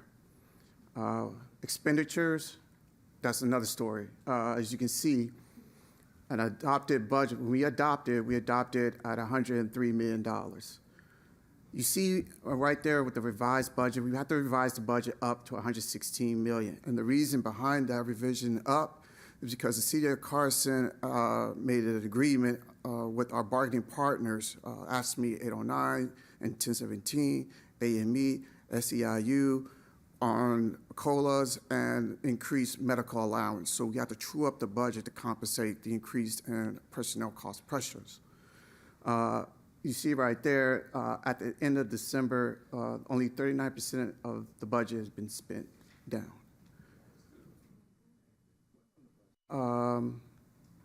So now we're going to our mid-year request from staff. This is from largest to smallest. So you see right there, number one, $712,000 is being requested from Public Works to replenish our vehicle fleet. Our vehicle fleet is very obsolete, old. So we would like to bring in new vehicles to rejuvenate our fleet for our PW workers. The second item, $352,000 for additional personnel, 7 additional FTE, 2 in HR, 3 in Public Works, and 2 in Information Technology and Security, and 3 positions that are reclassed. $300,000 for CB radio purchases for emergency services for our Public Works staff. $270,000 for the citywide compensation study. This study is to make sure that our staff scope of work and our pay are in line. $257,000 for the 55th anniversary, which included the Gala Ball, Street Fair, and the Tour de Carson. I will be attending the Gala Ball, Madam Mayor. I have my tux. And I won't be dancing, but I'll be there. Yeah, Quick okay. question before you leave that slide. The 712 for public work vehicle, are we going to lease those vehicles or are we going to be purchasing them? Complete replacement, right? I think it's replacement. I think it's a complete replacement. Old vehicles will be replaced with new vehicles, not a lease. So they'll which be is our bit. purchased. We're not going to do the lease. We own them, correct. I'm not really sure in the timeline if the $700,000 will be spent by June, but in any case, if any money is left, we will carry it forward to the next fiscal year. MPT? I was just going to ask, is it wise with the inflation right now to buy vehicles? Because some car companies are lowering cars after people buy them. So I don't know. You know, we would have to look at the unique situation around what vehicles we were buying. Some people, some cars were up at one point because of the chip that was coming from overseas, that they've been backed up on chips. Even though they're American vehicles, the chips have been backed up, and they put like a $10,000, $20,000 markup on cars and truck vehicles. So I'm wondering, should we lease those vehicles? I don't know. You guys would have to know the option, but I think that's something to look into, whether they should be a lease or I know a lease has a certain amount of miles. However, if it's going to catch that gap of us getting gouged, we might have to rethink that. MPT, that's a really good question. I think what we have in front of you today, Council and Madam Mayor, is the budget estimate only. This is what it will take in our estimate for Public Works to replace the old vehicles they have been using in the last couple of years. The next step is the purchasing operations. That's where staff will work with Assistant City Manager Robert Linux and David to look at all the options we have, whether we lease or whether we buy it, what type of vehicles. And we always try to make business with Carson dealerships first for their vehicles if we have them. And we also look at quotes, etc. But for now, what we have is just an estimate of how much will it take if we buy these vehicles that we have currently in place. And I think our city manager wants to add more. Yeah, no, thank you, Tariq. So to answer your question, Mayor Pro Tem, the majority of the vehicles the vehicle budget that's listed there for the replenishing is for actual like fleet that's utilized, such as trucks, dump trucks, some of the heavy equipment that's utilized, not necessarily commuting vehicles type. That's something that we would look at as far as more from a leasing perspective. But as far as these heavy duty equipment trucks that we need or need to be replaced, those aren't necessarily vehicles we want to lease. We'll need to purchase those because of the type of work we'd be utilizing for that. If you recall, I think it was like a year or two, was it 2 years ago, we had the big dump truck that was caught on fire and all the other things. So those just aren't vehicles you typically lease unless it's for minimal use, and we would definitely need to replace the fleet that we have. It's been old, outdated. We need the more efficient equipment. But obviously, because of the changing of times and changing of guard, we are looking at the lease option because we believe that may be cheaper for us, obviously, for vehicles that can be such as the ones that are just driven around. And of course, we also are looking at the opportunity for it being perhaps electrical, considering that we have our electric charging stations coming in and will be all-purpose for all electric vehicles for the charging stations, as has been declared by the government. So those that are coming in, all those options will be on the table, Mayor Pro Tem, once we do that. But this is an estimate for the vehicles we do need to replace at this time. Thank you.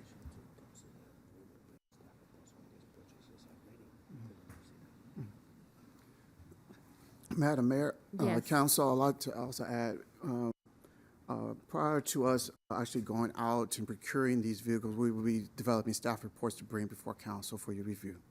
Thank you. Yes.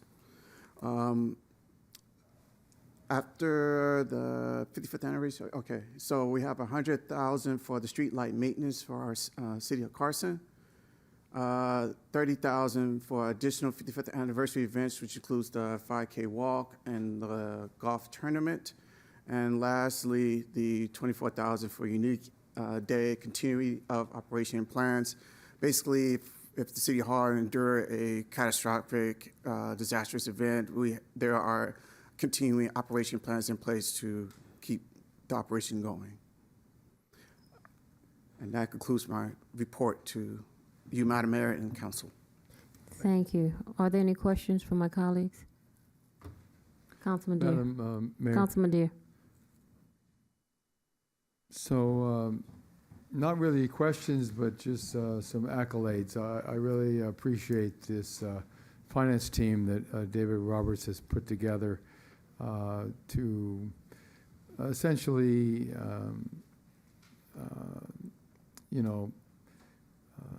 make efficient the city government. We as a legislative body, we set the policies, but we don't run the day-to-day operations of the city. So the city manager does that and his staff. And so I just want to say that he has a very good staff. This report was excellent, very clear, really something the public can see, understand, grasp, and I appreciate that very much. Thank you. Thank you, Councilman Deere. Appreciate it. Thank you. Councilman Hicks. Thank you, Madam Mayor. To the staff, outstanding. I've been on the phone with Tariq. We're here, call me up, and we'll speak, or I'll see each other in the parking lot. I get more information. Don't say anything about it right now. It's not official. I said, well, okay, I won't say nothing right now. But I'm just glad that we're able to move this city forward. And I know that it has not been an easy task. To the residents, thank you for approving each of the measures that we put before you, to making sure that we keep our city safe and not allowing funds to go to another organization. And that as we look at these funds, my biggest concern is that we take these funds and we really put this city back together again.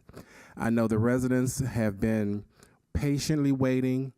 Many of those who've been in the city as long as I have, for over 35 years, know what the city was back in the day.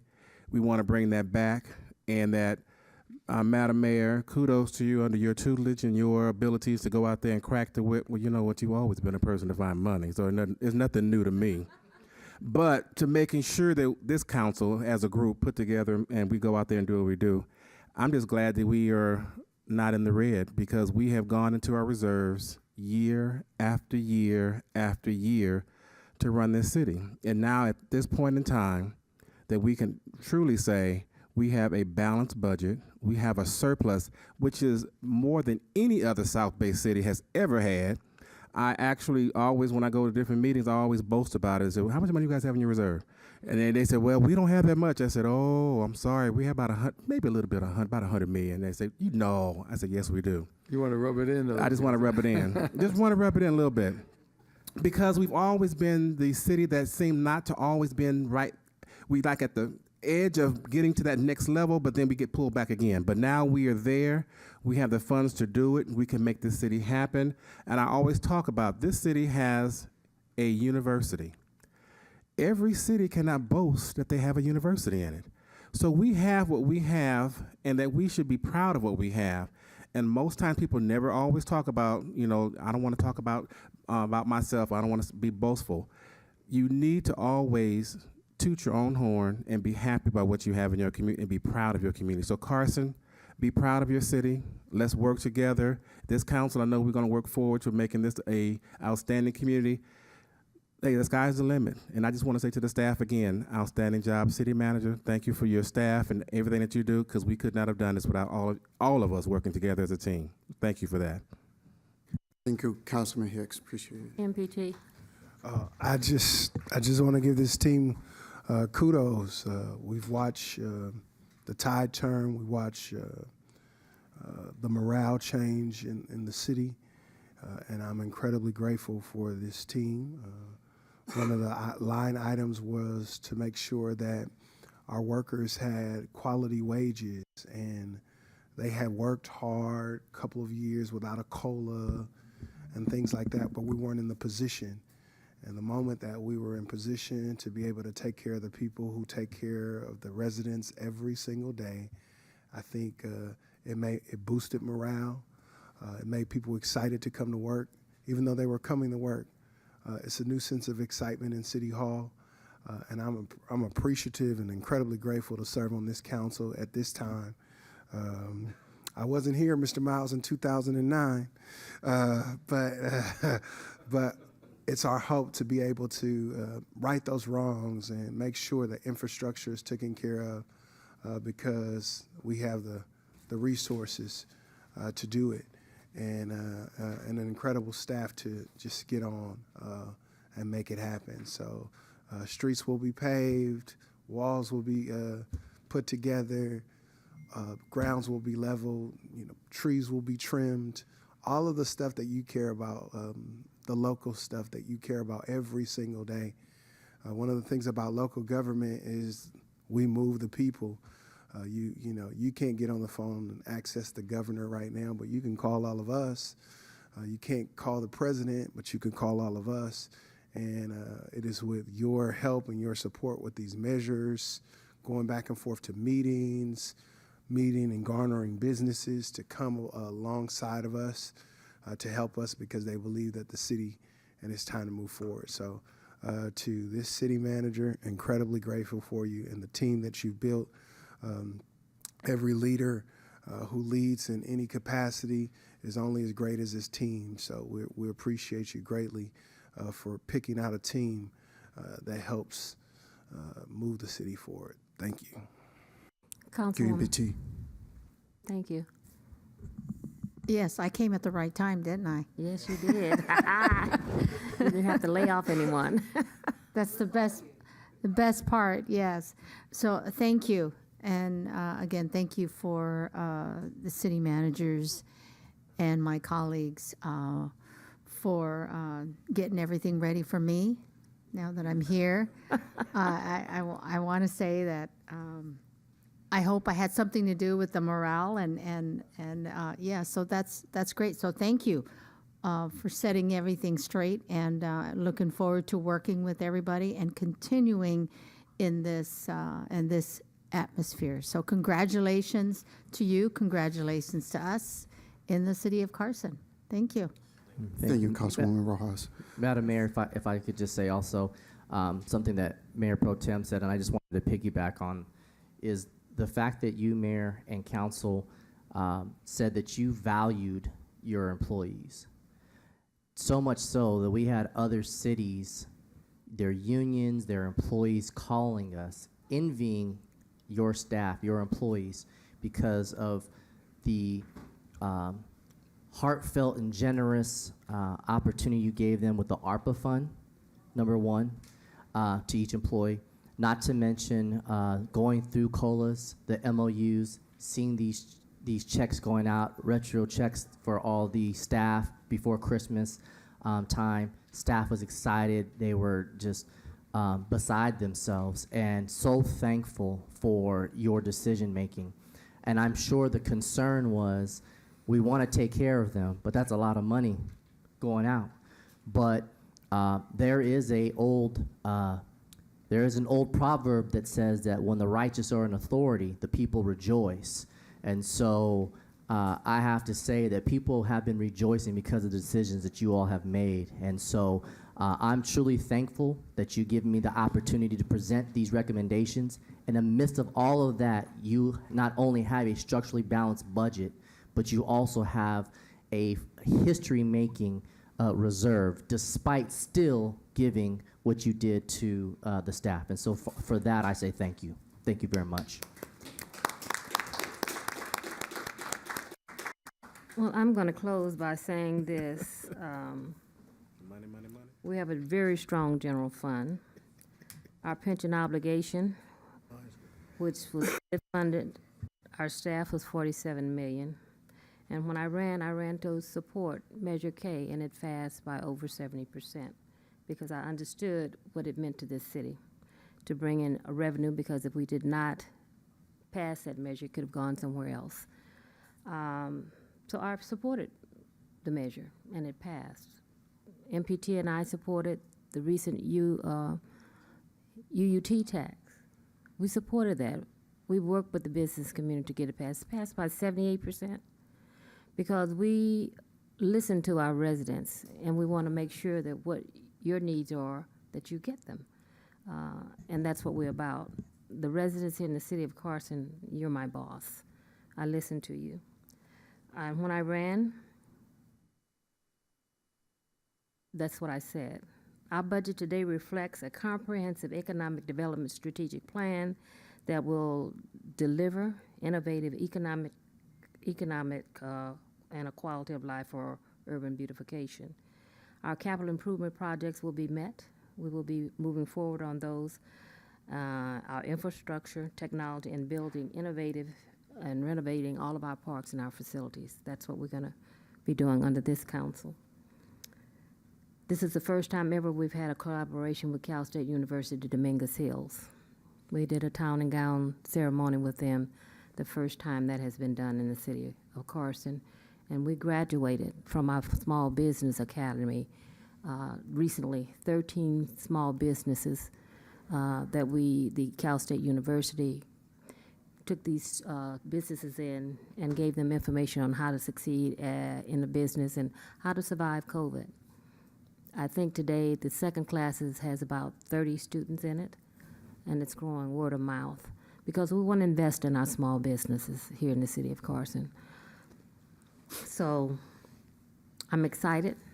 I'm excited to be your mayor, and I'm excited that for the last 2 years we've had a structurally balanced budget, and that could have only happened by a staff that's willing to go the extra mile. And when others said no, you said yes, we can.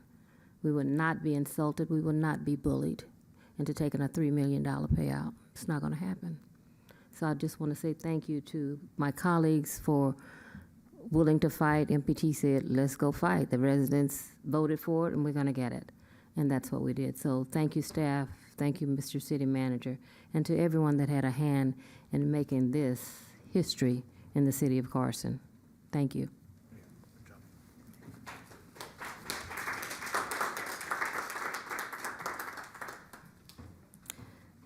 The next item we're going to discuss, this receive and file, a motion. Is this just a receive and file?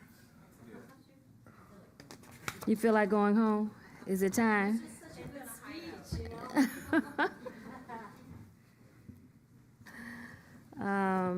So item number 20, what is it, 28. Item number 28 is consider rescinding council policy number 1.102 and introducing an ordinance repealing section 2419 of the Carson Municipal Code related to restrictions on council members' mass mailings at public expense, at the public expense. Mr. City Manager.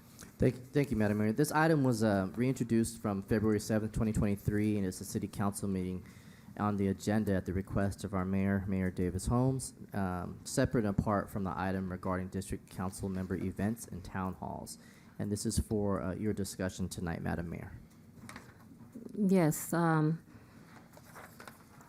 I think as long as we're in guidelines with the FPCC guidelines, we should be able to send out 199 mailers, flyers at the city expense. I'd like to hear from my colleagues.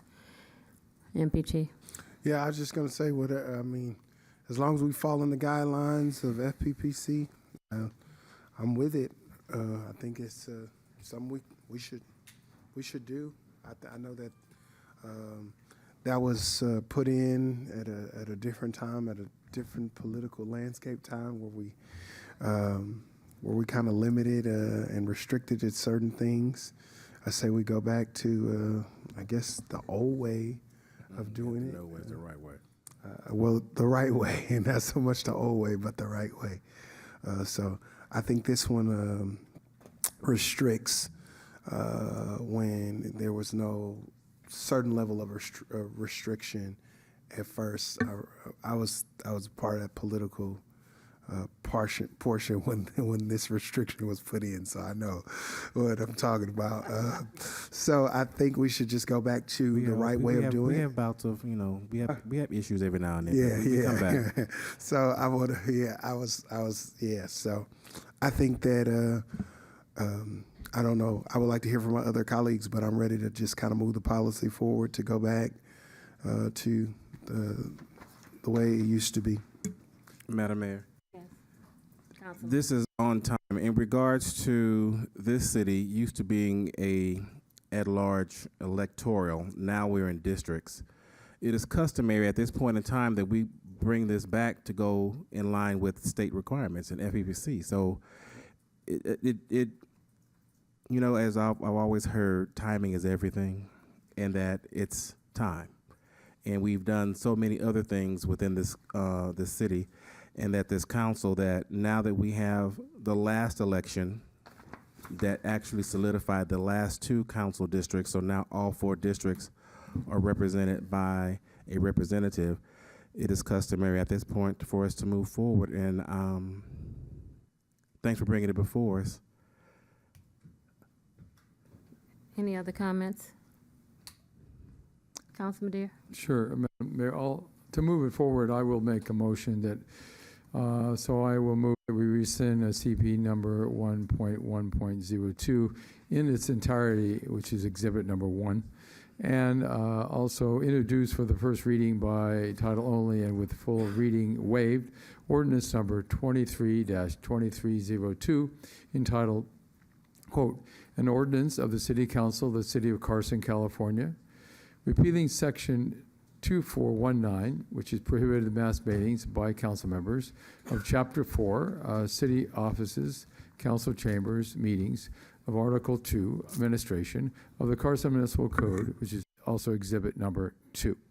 Second. It's been moved and properly second. Any further discussion?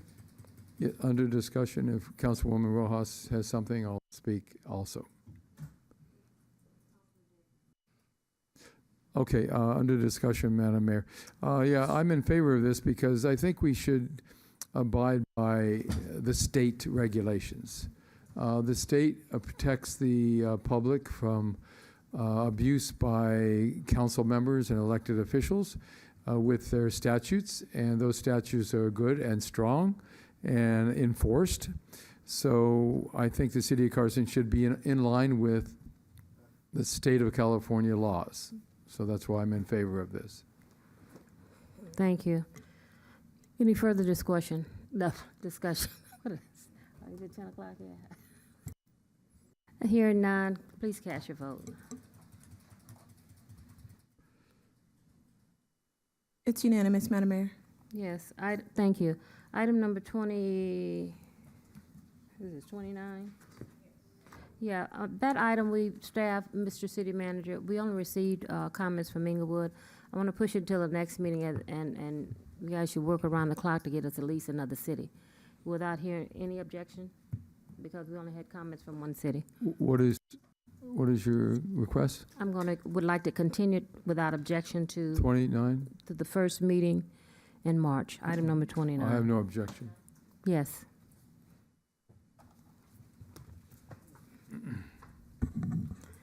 Item number 30. Oh, 30 is youth commissions. 30 we did already. 31. I'm sorry. 31 is 31. Consider local uncontested appointments to the city's commissions, committees, and boards by the mayor and city council, and consider all contested and uncontested appointments to the youth commission only. Mr. City Manager, did everyone fill their uncontested youth commissions? Well, I filled all of mine. Okay. Do you have one tonight? I've asked Robert to give me a list, and Robert, I didn't bring that list with me. But at the next council meeting for the uncontested, I'd like for you guys to select the commissions and make a recommendation. I really feel that our kids should not be involved in politics. They should be able to come and serve. I don't care where they are. And if you have some recommendations, but my recommendations for the uncontested will come from Parks and Rec. Possibly even some young person that's watching to just reach out to me. That's why I've been hesitant to do that. Because like you said, young people shouldn't have to pick a side or anything. Not that I'm making them pick a side. I want them to serve. I had that privilege of serving when I was young here in the city of Carson.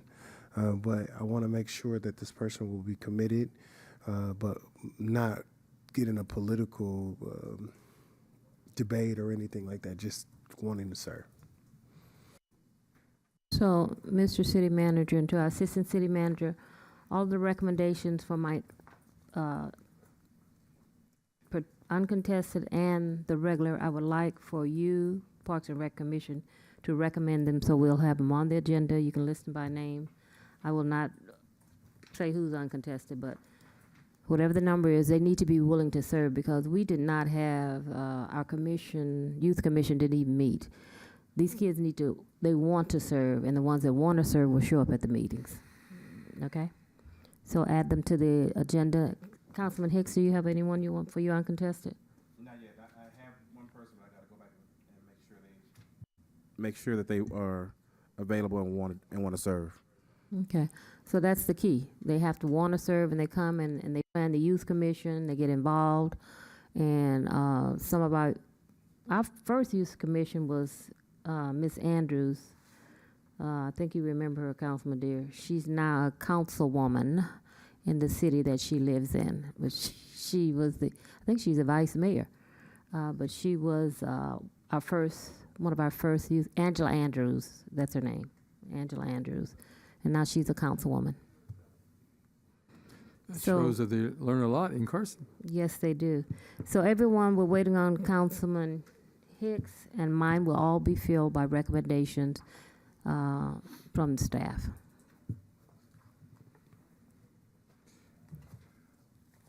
So we'll continue this item until the next meeting then. Okay.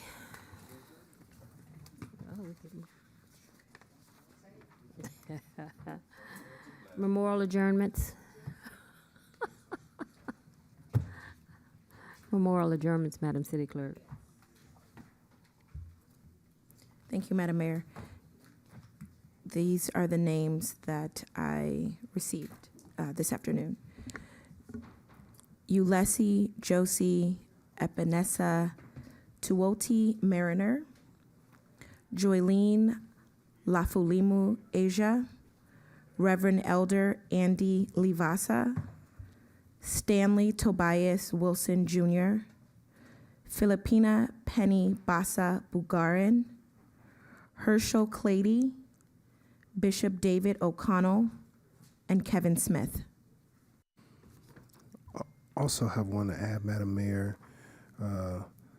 Mother Layla Henderson is the cousin to Captain Jones. Wow.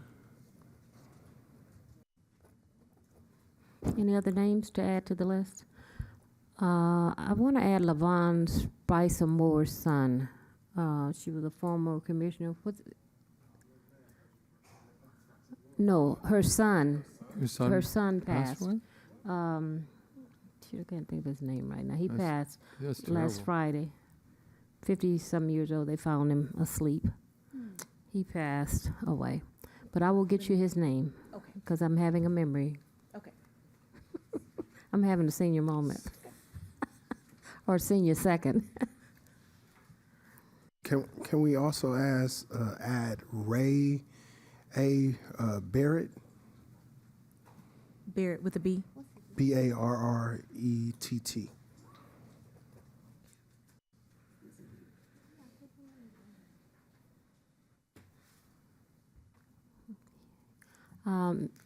We don't have anyone else? Hearing none, I'll ask our bishop, our MPT, to give us a prayer.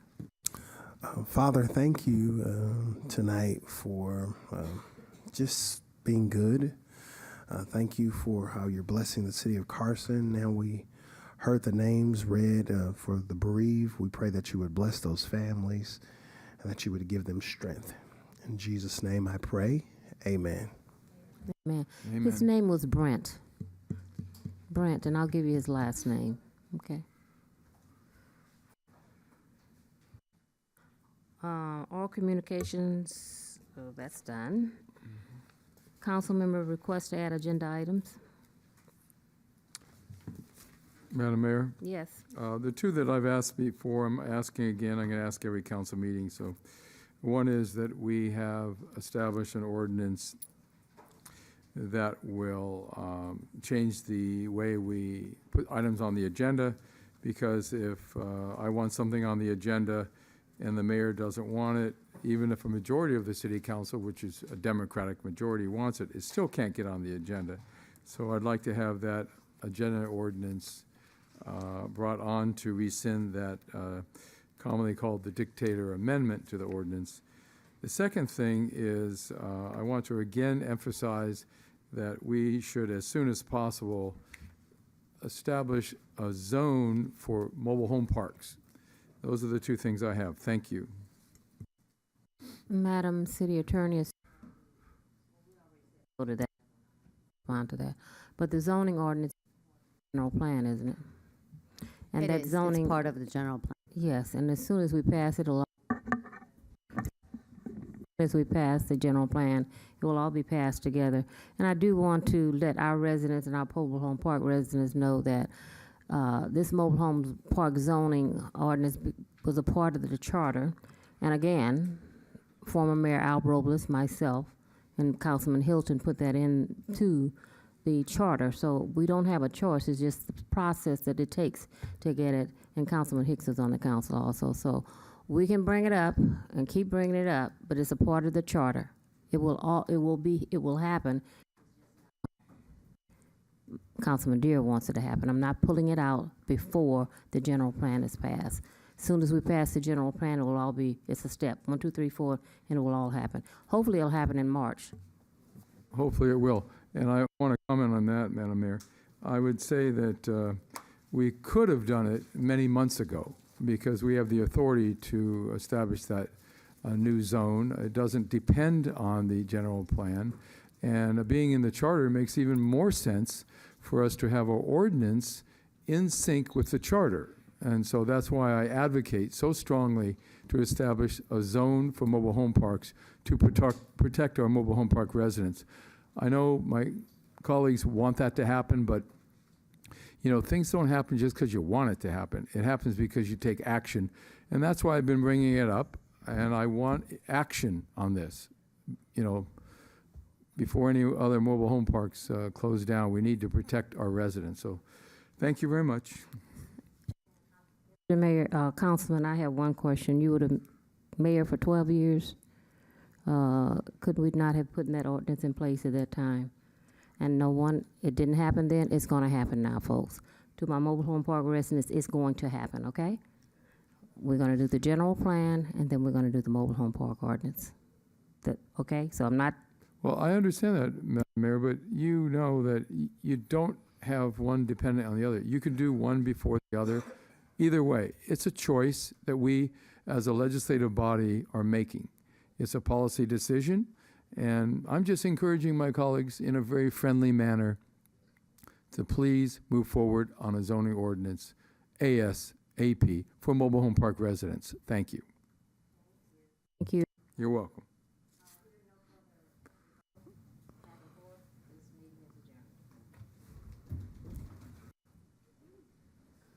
Happy birthday, Carson.